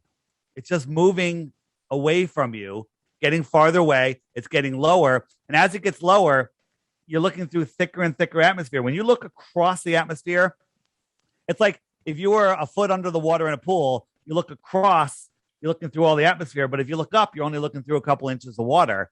And so you can see, it's not blocking you. The water will become so dense, and it's just like the air, that it will block your view. So as the sun moves away, right, these clouds are all at the same height. It's just moving beyond these clouds. And then in 20, 30 miles, the clouds merge with the horizon, and then its sun just kind of looks like it's setting below it. So here's the experiment I did called my Flat Earth Kitchen. This line is level. You can see that it's level because we're watching it from an elevated view, from a celestial point of view. And I'm moving the sun across it. Now, this here could be mountains, could be a city skyline, it could be a cloud deck, whatever. This is, but it's opaque, and the sun never goes below it. Now, I have a camera on the other end of the counter, down low, looking up, and now you can see this line. It looks like it's going down, but we know that it's a level line. And if I showed you this first, this right here is at eye level. It looks like it's at eye level, but it's way higher. It looks like the sun is going below it, but it's not. It's just, look at the line now. It's almost going straight down. And just from that short distance on my counter, the top of that thing looks like it's at eye level. Now let's compare it to a real sunset. You would think that this is the horizon, but look what's happening here. This is what I call the atmospheric deck of opacity. It's just where the atmosphere just becomes so opaque that it blocks the clouds. Compare these two. So the particles in the atmosphere are what blocks the light from reaching you when the sun's far, far away. That's what you're saying. Exactly. And here's this one will blow your mind. This is me in Connecticut here filming a sunset. You have to do it in the winter. Super cold, super clear, no humidity. And I got my drone up as high as I can get it, and I'm watching the sun. And in 5 minutes time, it went from up here and it went down. Now, if we were spinning, it would have to keep on going at the same rate, but it didn't. It went down, down, down, down, down. And then it slowed down and it stopped. And it sat here for 10 minutes. This is super sped up. And instead of dropping down, it disappeared into the soup of the atmosphere. Show it again right here. Mm-hmm. It never goes below. It just can't push through. It's like if you're looking through a pane of glass, no problem. Stack 10 panes of glass. Okay. 50 panes of glass, you can't see through it. Okay. It's the same thing. The atmosphere becomes too thick. And the sun itself, the brightest light, can't push through. It just disappears. I filmed this 7 different times. People go, whoa, why are you so special? How come no one else filmed it? Because no one else goes out and freezes their ass off filming a sun that looks like it's already gone, right, in the middle of the winter, right? And then goes into a post, and zooms in to see what's really going on. And the sun literally got smaller and smaller and smaller. And then it just disappeared. What's going on here? Boom. So what's stopping you from getting a charter and doing the plane experiment? No one's allowed to go to Antarctica. So in the app, if you click, what about Antarctica?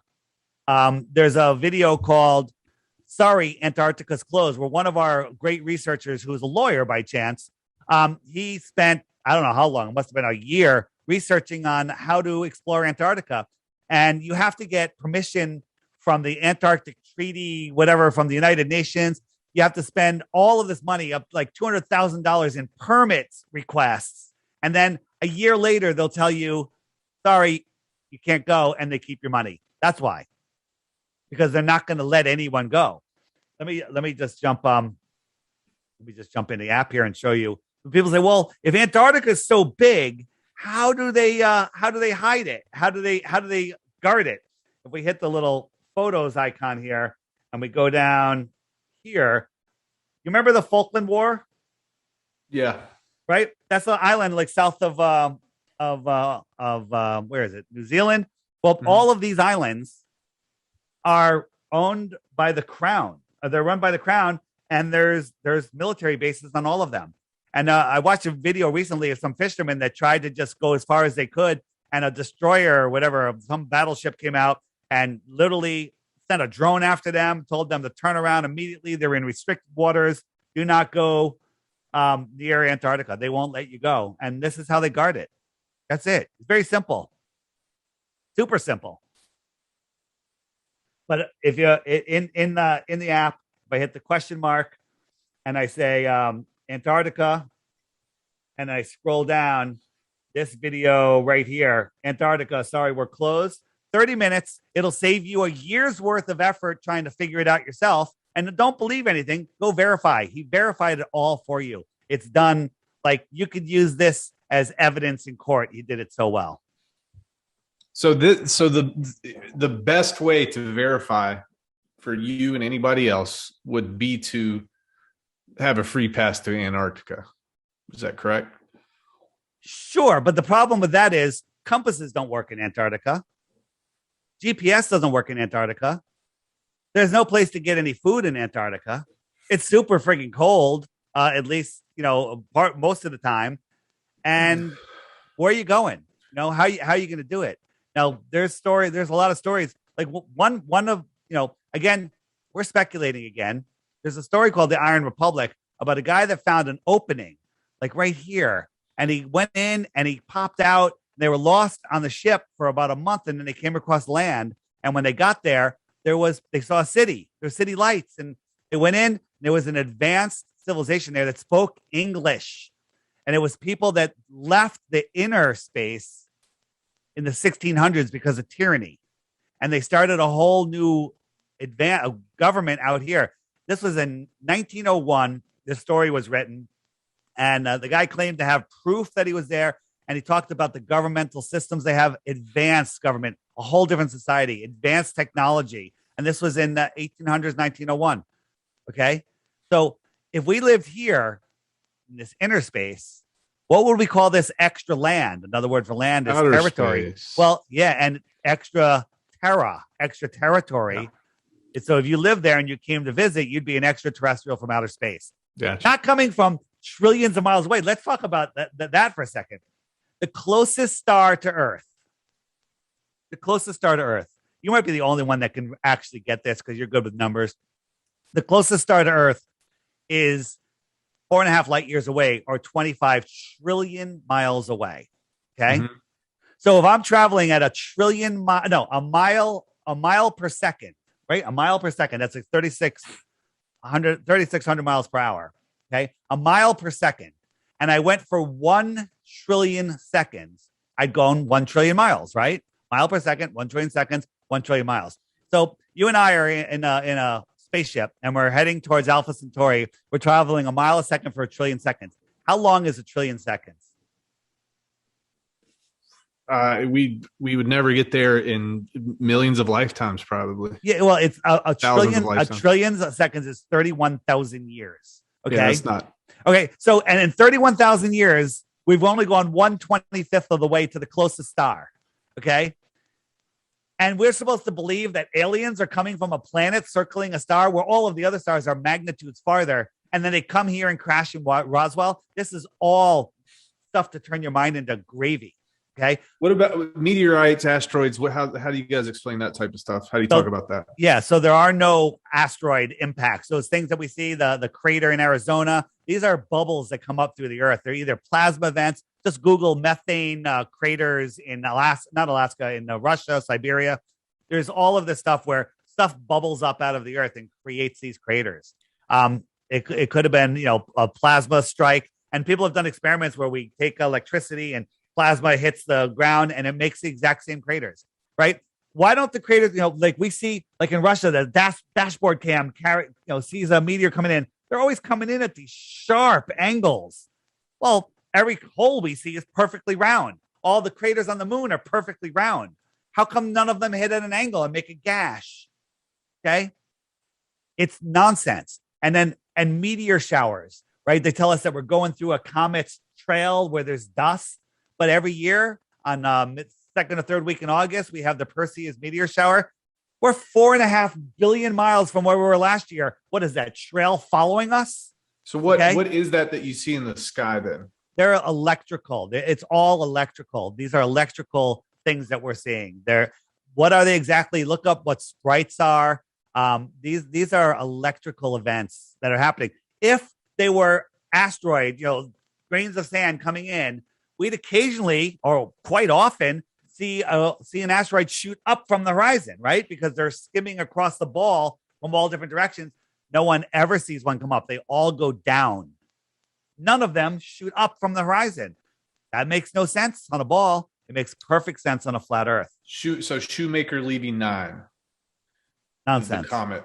It's a light in the sky. I saw it. It wasn't as bright. I was excited to see this thing. I even saw it when Halley's Comet came around. I couldn't see it. I thought I was going to be so excited. These are luminaries within the sky, right? These things that we see, as I proved before, the inverse square law of light, the reflectiveness of Jupiter, make no sense. Mars, you can see Mars, the same thing with the reflectiveness of Mars. But when we take our consumer optics and zoom in, we see stuff like this. We don't see the nonsense that NASA gives us, right? NASA and Disney work very close together. NASA and Disney, right? Why would NASA and Disney work so close together? Why did all of the guys, just before the moon landing in 1969, why was trying to find the image? Of course, I can't find it. Why were Disney and NASA and here we go. And movie directors, why were they all together in Hollywood just before the moon landings? Stanley Kubrick, right? Why were they all together? Because it was a Hollywood production. So, all right. So let's talk about communication. So cell phone technology can just be explained by towers, right? Towers and undersea cables, absolutely. Undersea cables. So out of curiosity, do you believe do satellites exist? No. Well, okay. So here's the thing. Satellites, you have to remember, we're corkscrewing through an infinite vacuum, and somehow a satellite can stay geostationary over a certain spot on the land, right? Where we're corkscrewing, swirling, turning, going around the sun, but that satellite always just mirrors a spot on the Earth. That is insanity, right? Even if the Earth was just spinning, how is it going to do that? Right? The whole Lagrange point halfway between the sun and the moon, the Earth, and it finds where the gravity's not pulling either way. We're corkscrewing through a space vacuum. Nonsense, right? Here are the undersea cables, but there should be a cable from Santiago to Australia, but instead it goes all the way up and around and down. Okay. Let me ask you a question. Mhm. If we're on a ball, the equator's right at the halfway point, and you want to fly from any northern location above the equator to any other northern location, Go over top. would you ever cross the equator? No. Okay. How about from a southern location to another southern location? Would you ever cross the equator? No need. Okay. Well, let's look at some flights. Mhm. Here's a flight from Auckland to Lima, Peru, and it goes all the way up to Los Angeles and all the way down. When everyone on the plane wants to go here, no need to go pick up passengers here. No need. This is a long, I think this is longer, but it's about the same. But if you look at it on a flat Earth map, bam, bam, bam, straight line, right? Okay. But never are two flights from the north, an origin and destination in north. Never ever does one of them cross the equator, right? But there's plenty that do, the far southern ones do cross the equator twice. Makes absolutely no sense. Why? Okay. So out of curiosity, and I'm not a man-made climate change type of person. If there is, I don't think it. Wait. Hold on. Don't question climate change on YouTube. Be careful what you say. Oh, well, I'll probably jack that up. All right. So out of curiosity, based on your model, based how the sun operates, why do we have such fluctuations in temperatures? Is that just based off the radiation that's coming off the sun? Think about my my heat lamp thing or outside. A heat lamp near you heats you up, right? Mm-hmm. And a heat lamp far away from you doesn't heat you up. The sun is just moving, heating up stuff in between the tropics. And when it gets to the inner, it's heating up the north a little bit. When it gets to the outer, it's heating up the outer south a little bit. Wouldn't we have more consistency, though, climatologically? So we do have a lot of consistency. Like in the summer, it's freaking hot here. In the winter, it's freaking cold here. Okay, every year it's pretty much the same. And now there is some climate change happening, but that's for numerous other reasons. But where's I going with that? So if the ball is tilted 6 months apart, the same northern latitude should have the same weather as the southern latitude at the equal southern latitude, right? 60 degrees north should have the same plants, animals, and weather that 60 degrees south has 6 months later, right? Because we're, here's the sun, we're tilted towards it, and then, 6 months later, it's tilted towards it over here. Well, that's not the case. At like 60 degrees south, there's nothing. There's no animals. There's nothing. There's very little. But 60 degrees north, there's buffalo, there's bison, there's people, there's plants. But south, there's nothing. Maybe it's a little farther than that, whatever the number is. Sorry, let me ask you this. All right, so I think I heard this correctly, or I'm assuming there's no such thing as space. Well, what is space? It appears to be water. We think that we are inside, that we're surrounded by water. There's water, primary water below us and above us, right? And if you look at NASA, everything they talk about space is done in nautical terms: the Sea of Tranquility, ships, dockings, all of the stuff. It all seems like there's water. And if you watch like any of the nighttime SpaceX launches where they're curving away, it looks like they're skimming across water, leaving a wake. Okay, watch some of that stuff. Just put spaceship. I think they're on the app under. I'm not sure where they are in the app, but it looks like water. Okay. Don't know. We're not there. Can't reach it. Okay, and then so with amateur folks, stargazers, etc. Apart from, I assume you think the Hubble Space Telescope is probably like Disney-esque, assuming. The Hubble Space Telescope is actually made from a can of beans and a soda can. Okay, so I'm right. Okay, well, it's worse than Disney. Yeah, but here's the thing. We talked to one of our guys talked to one of the primary guys on Hubble, right? Look. Yeah. Del Monte beans, a Red Bull wrapped in tinfoil with a model airplane wheel on it, and a cardboard lid. I mean, this thing has never turned around and looked at the Earth, never turned around and looked at the moon, right? Somehow it's floating in space where the temperatures, vary 500 degrees. Tell me how that works. And it's sending images back. So we talked to one of the main guy one of the main guys that's in the program, and he admitted he's never gotten a direct feed from it, right? But what he has gotten a direct feed from is SOFIA. SOFIA is a telescope mounted in a 747 that flies at high altitude. They open up the hatch and it takes some pictures. And the pictures that are coming from SOFIA look like the ones coming from Hubble. What are they taking a picture of? What if it's not celestial bodies, electro? What are we looking at? Yeah, great question. Yeah. Anything that we can't touch or see, like, is the moon a sphere? Do you know that it's a sphere? I don't know because I haven't been on it. It looks like a sphere to me. It does. Okay, but let's look at that. I'm going to show you 4 moons, and then we're going to pick them up. But tell me, I'm not going to tell you how many. Is this one a sphere? Quick. It looks like one. All right, it does, but it's a half a sphere, kind of like hard. How about this one? Is this one a sphere? Same. It looks like it. It looks like it. But since we can't touch it or see it, it's not a sphere. It's flat. Gotcha. Okay. How about this one? Sphere? Same thing. That would be the most suspect one, but again, same thing. It looks like but it's concave. Right. It's a cup. Right? Sphere? Right. Right. So again, if you can't touch it and measure it, you don't know. And then people say, well, the other planets around. I don't believe there's other planets. I believe that they're luminaries within our system. They used to be called wandering stars, but the lights in my ceiling don't dictate the shape of my floor. The pool balls on a pool table don't dictate the shape of the table. So looking up into the sky is no way to prove that the Earth is the shape of the Earth, right? So is water deeper? Is it, in terms of, you guys call this a theory? Is that, how do you describe what this is? The flat Earth theory? The globe is a theory. The globe is a no. I'm just asking. I'm not asking. Yeah. I'm just. How do you talk about it?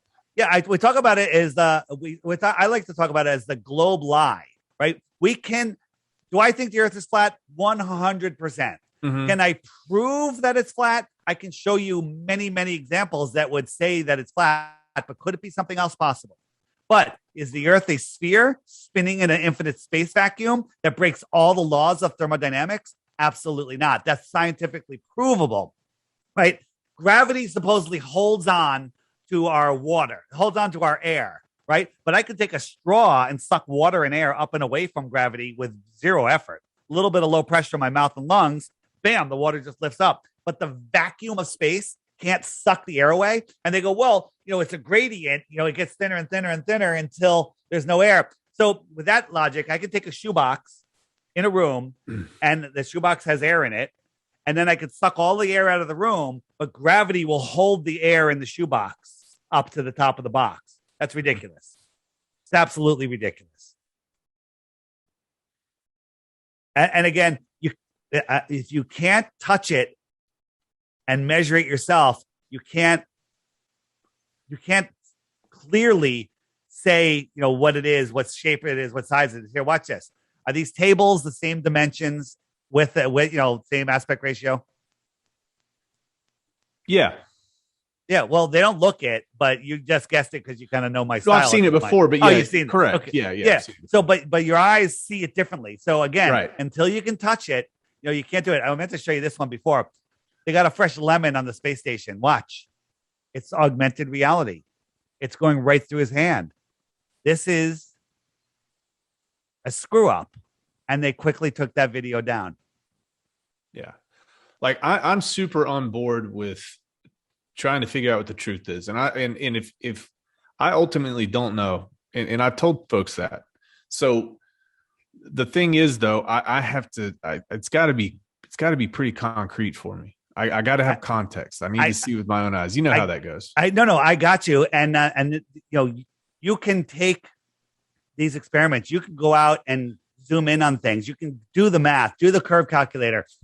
I did the curve calculator And then some globe trolls out there and go, well, the curve calculator is wrong. The scientifically agreed upon curve calculator is wrong. It's only half that distance. Okay, I don't need it because I'm seeing things that should be under 60 feet of curvature. So they're saying, okay, 30 feet, fine. I'm still seeing it. I'm still seeing a 10-foot high buoy that should be behind 60 feet of curvature. I still see it. So it doesn't matter. There's nothing that can do. It's so far out of whack. So what about like Einstein relativity? Because that's a big one, right? Einstein was no, it's not. So Einstein, they basically took credit for all of Tesla's work. He was just put in there to they had to put relativity in there because they couldn't prove their heliocentric Big Bang theory. So they put Einstein in there. And it's just garbage. Once you actually look into what Einstein did, besides marry his cousin, he gave him the outcome and said, "We need you to prove this outcome." Absolutely, they told him he was 100% a puppet, propped up for the people just to believe their nonsense. You know who started who started NASA? I don't. Wernher von Braun. He was a Nazi rocket scientist. Oh yeah, that guy. So that's the story. Wernher von Braun was a Hollywood actor, right? He wrote a book called Project Mars in 1957 about the group of people that went to Mars and started a civilization on Mars. And this is the book. Okay. Yeah. And that group was run by a guy. The colony on Mars was run by a guy named, you want to guess? Elon. Run by a guy named Elon. Here's the Elon Musk's rocket that he wants to go to Mars. And a couple months ago, he tweeted, I want to redesign the rocket and make it pointier. They're just rubbing it in our faces. Yeah. Rubbing it in our faces, right? NASA, 2 photos over 2 years apart. Now, like we found that there's a magnetic core. Exactly the same. It shouldn't be exactly the same. They say they saw the Northern Lights. That's how they know there's a magnetic core. Look at this. I can do that in Microsoft Word. I don't even need Photoshop. Mm-hmm. Okay. So have you been contacted by any type of government officials or anything of that nature? Have they not yet. But when you come, bring coffee. Bring actually like a chai latte. Do you fear for your safety? I do not at all.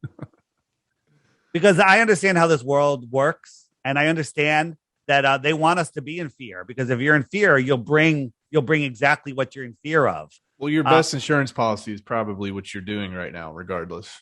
Yeah, I mean, I'm all for being out in the open. I used to be kind of hidden, but then one day Jim Fetzer outed me unknowingly, and that was the best thing that ever happened to me. So I'm thrilled. Dude, I've really enjoyed this conversation, man. I mean, legitimately. Yeah, no, I appreciate your openness, and let's talk about why the lie, right? They're hiding free energy. They're hiding the creator, right? I don't know your view on. Well, that's what I was asking. What's your view on all that? Yeah. So before this, I was a best word for me was an atheist. I didn't believe anything, and when people mentioned the Bible, the Quran, the whatever, I'd be like, "Oh, religious fanatic," and I just dismiss everything they said. Right. But once I understand that this place is intelligently designed, I have no choice but to understand that there's a creator.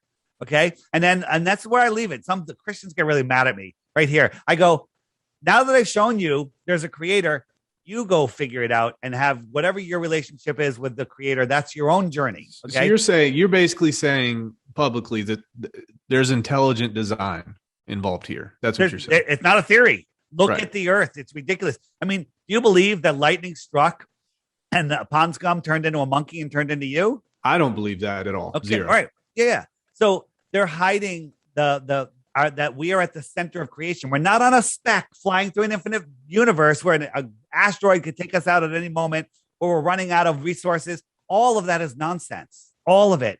When we're at the center of creation, we're protected. We're here with a creator that created this place for us. And I believe that the real currency of this world isn't crypto. It isn't cash. It's our souls. And the evil ones want our souls. These evil people want our souls, and they're trying to fish it away with the soul lure system. I didn't really get I don't think I got a solid answer from you about this. I was curious about this, and it wasn't on purpose. I think we just went off, but bad.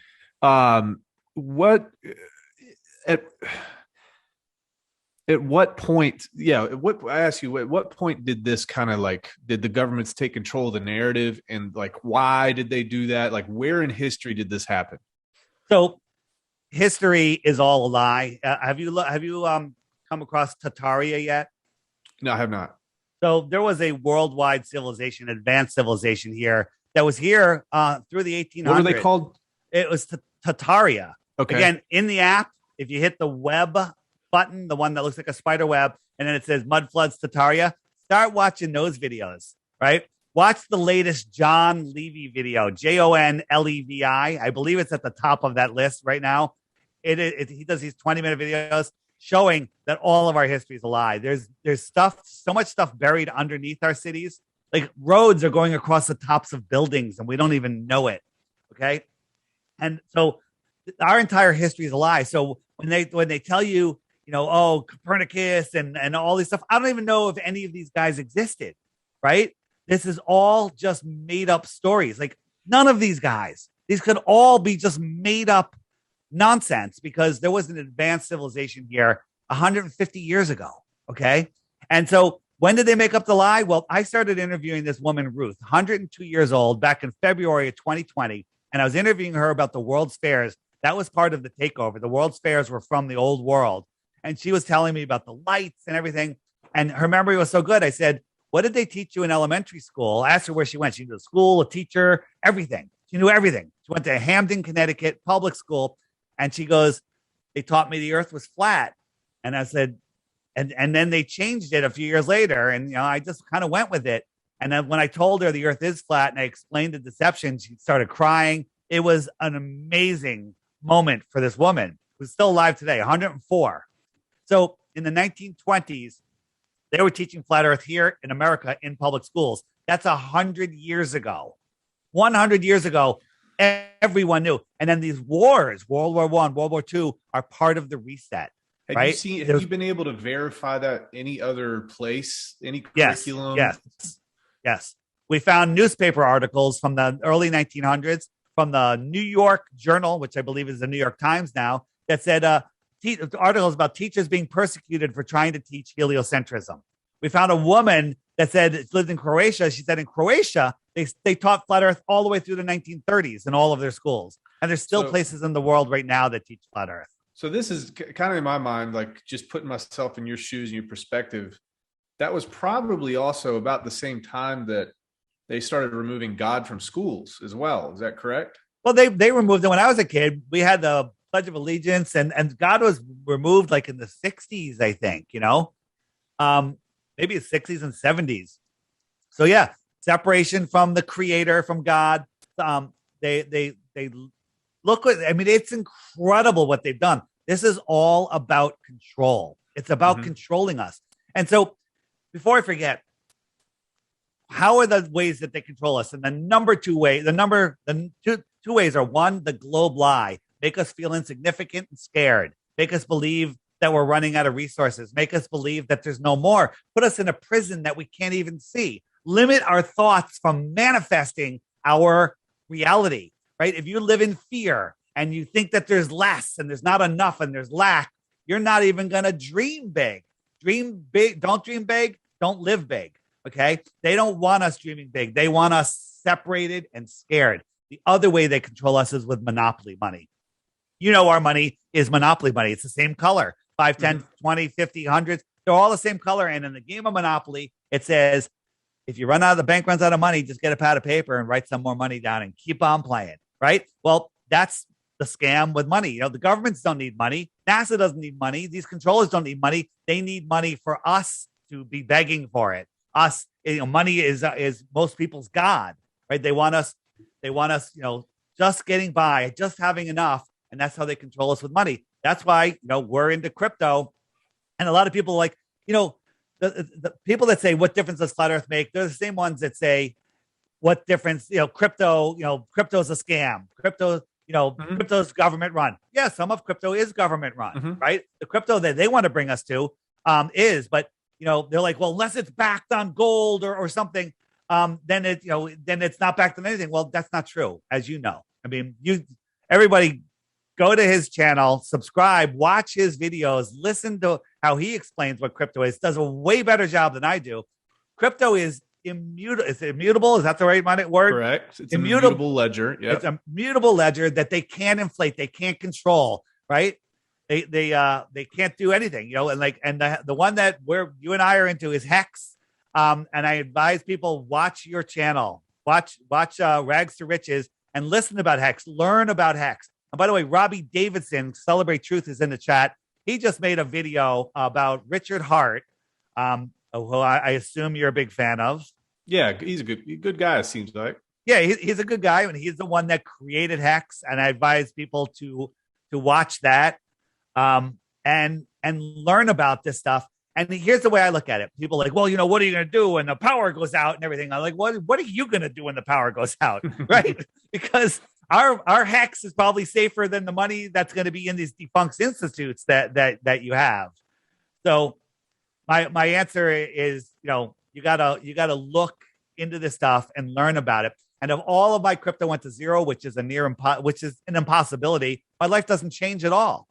Yeah. But as I assume the name of your channel is because of your crypto holdings.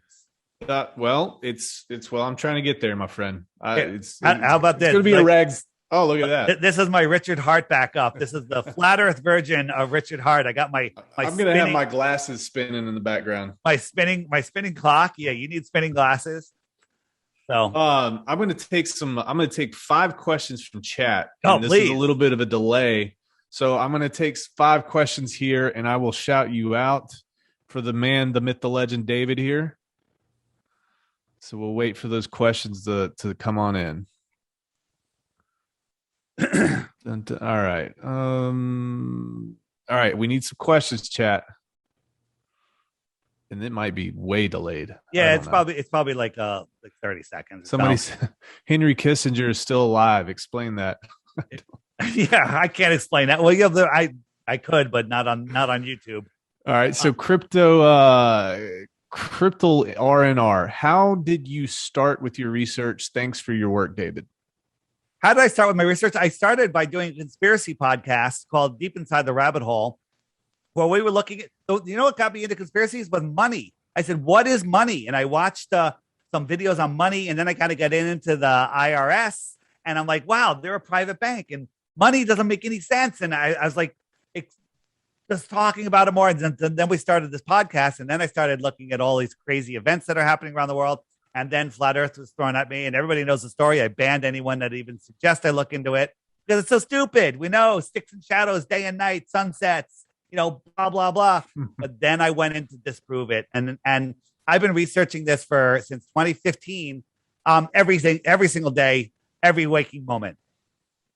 Love it, love it, love it. All right. Douglas Peach says, do you believe that this could be a simulation? Well, so that's a great question. And, when I first heard about simulation theory, I'm like, oh, that's crazy. This is what I call it, and I don't even know what it means, a physical simulation, right? Because if I was here, if you were with me, I could punch you in the shoulder and it would hurt. That's right. Physical, okay? So we're in this physical reality. I don't believe this is the beginning or the end. This is a school. We're here to learn and expand the mind of the creator. We're part of the creator. It's not different from us. We are part of the creator, in my opinion, okay? Right?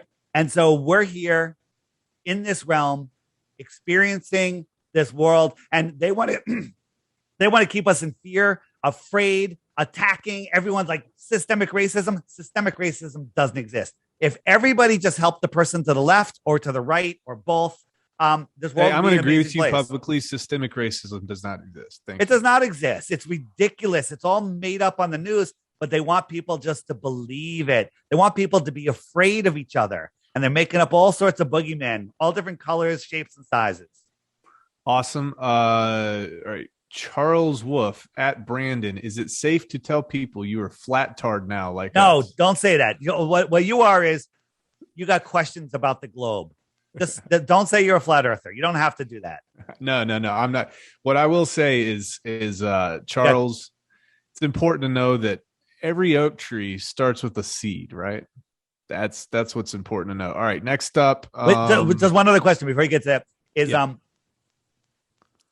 we're done, try to come up with one proof of the globe for the 3 Bitcoins, and then when you can't, you have to ask yourself why. All right, go ahead. Okay, that's fair. All right, let's check out here. Da, da, da, da, da, da. Who runs the world? If you jump onto an airplane and fly west, this is from Jurgen Wolf, you'll end up in the same place. How do you explain that? Well, yeah, I already explainable. Did. Yeah, because when you're flying west, you're going in a circle. Get a magnet, put it on a table, put a compass down on it, and try to push that compass west. That compass is going to make an equidistant circle around the magnet. If you were on a globe, let's pretend you live on a globe, you're 1 mile from the North Pole. Your right arm is pointing towards the North Pole. West is in front of you. I'm going to walk west, but I have to keep turning to make sure my finger points at that North Pole. 3.14 miles later, I'm right back to where I started. Now, on a flat Earth, same thing. Okay? It's a circle. West is not a straight line. West is a circle. East is a circle. Next. All right. Go ahead. Are you done? Yeah. Could the Earth be another shape rather than flat or a sphere? Why or why not? And that's from 313 Smalls. Yeah, that's a good question. It's not a sphere because it's a hex. It's a hexagon. It could be a hexagon. We can see too far. Water lays flat, testably, measurably, scientifically, provably flat. We've done it with lasers, mirror flashes, microwaves. I just put a video on the app the other day about this microwaves that went, I forget how far it was. And somebody contacted the microwave company. They say that these towers have to be in line sight of each other, but they went from two different islands where there should have been miles of curvature between them, but there wasn't. So they're in line of sight. It's not curving over the Earth. Sonar, a submarine at the bottom of the ocean on the abyssal plain could see another submarine over 100 miles away. There would be a mountain of dirt in between them over a mile high. So you'd have to believe that sonar climbs over, dives down, hits the submarine, bounces back, comes back, and that's how they see it. Nonsense. There'd be a wall of dirt in front of them. Love it. All right.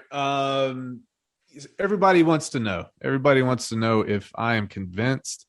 Guys, I'm telling you, I talked to David because I like talking to people with different opinions. And there's anything that I know. Here's what I know. I don't trust the media at all. Every single time I see a truther out there, an earth truther, what do you call yourself again? I call myself a flat tard.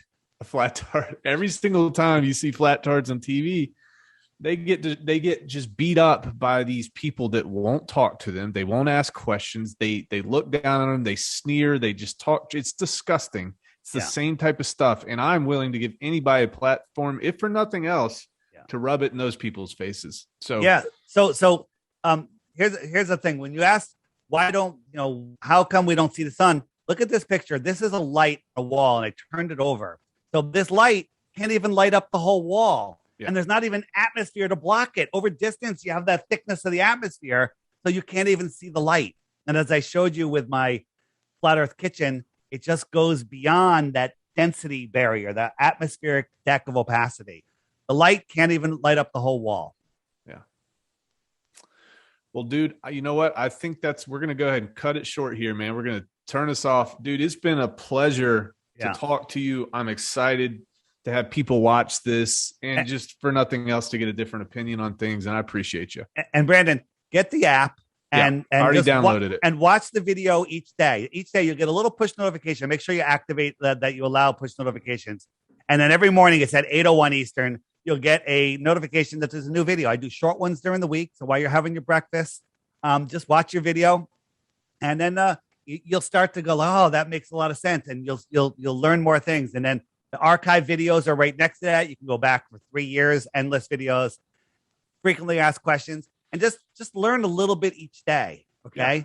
And there's some, under the web button, there's some documentaries. Like, hey, if you want to kick back and clear your mind, and you're tired of looking at charts all day, don't watch a Netflix movie. Watch a movie that's on the app. There's full-length movies that are amazing that you can watch again and again and again. They're that good, and your mind will expand. Your mind will start thinking. Synapses will start going off. Your soul knows the truth of this world. Your mind has been captured by the government, the govern, control, meant the mind. Okay. They're controlling your mind. The news is steering your mind north, east, west, south. The news is meant to steer you and control you. Okay. And this is like, why does flat earth matter? Because it opens up your mind. You take back your power, and then you start seeing this world for what it is and the power that you have, and you take back your power. And this world is amazing. When you take back your power, you're able to manifest things amazingly. Okay. Amazing things. So Brandon, from what I've seen, I've watched, I don't know, dozens and dozens of your videos. You're a funny guy. You're positive. You laugh at people. You tell people, don't subscribe. Go away. You don't like the show? Well, don't come back for the next one. All right. Yep. I mean, rather than other people, other people just get upset, there's nothing to get upset at. There's nothing to be afraid of. Yep. And that's what flat earth teaches you. And again, the way they control us with the globe lie and the fake money. Well, crypto, the right crypto is a way out of that. And understanding that you're at the center of creation is the most important lesson of all. And very important there's a lot of Dave's folks in here that may not know a lot about crypto. I point this out every time. We will teach you everything that you need to know at no cost to you. Yeah. All you have to do is show up. We've got Telegram channels. We don't have any paid groups. We don't have any signals. Just show up, ask questions. We'll insult you. We'll make fun of you. We'll beat you up a little bit, but we'll get you the answers that you need. Yeah. And listen, just learn about it and don't invest. Don't invest in crypto. Just learn about it. So if one day you go, you know what? I think I need to get into this crypto thing. At least you'll know something. Yeah. Okay. All right, Dave. Thank you so much. Chat, as always, do not like, do not comment, do not subscribe. David, go ahead. One more thing. The last thing is, anybody listening, any other crypto channels, any channel, if you have a show with a decent audience, have me on, especially if you think flat earth is stupid. Have me on. Help me educate your audience. Help me show your audience doors that they didn't know were there. Okay. And you can find me at flatearthdave.com. I got a link right there that says book Dave. I asked you a couple questions. We start a dialogue and we can book a show. flatearthdave.com. Thank you so much, Dave. You all love the Flat Earth Sun, Moon, and Zodiac Clock app. The best tool to show your friends and strangers how the Flat Earth actually works. But are you ready for a Flat Earth app game changer? A new feature has been added. But first, a reminder of some of the existing features. Video of the day. World time. See what time it is all around the flat Earth. A true Earth compass that shows true navigation across and around the flat Earth plane. Weather. Tap for detailed local weather information.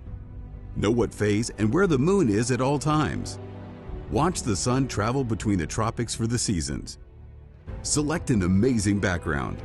Add a countdown to your next big date. Video playlists in different languages. See the real trade winds circling the flat Earth. Top 21 frequently asked questions with quick pop-up video answers. Access to the best photos and gifts at your fingertips. Flat Earth books and merchandise and more. Now, the game changer upgrade we've always dreamed of having. After a year in development, our app just went next level. You're now able to find Flat Earth app users near you. See where they are and send them an instant message in the app. Instantly arrange for a Flat Earther meetup. When activated, blue dots mark the location of the app users near you. You have 3 choices on showing your location.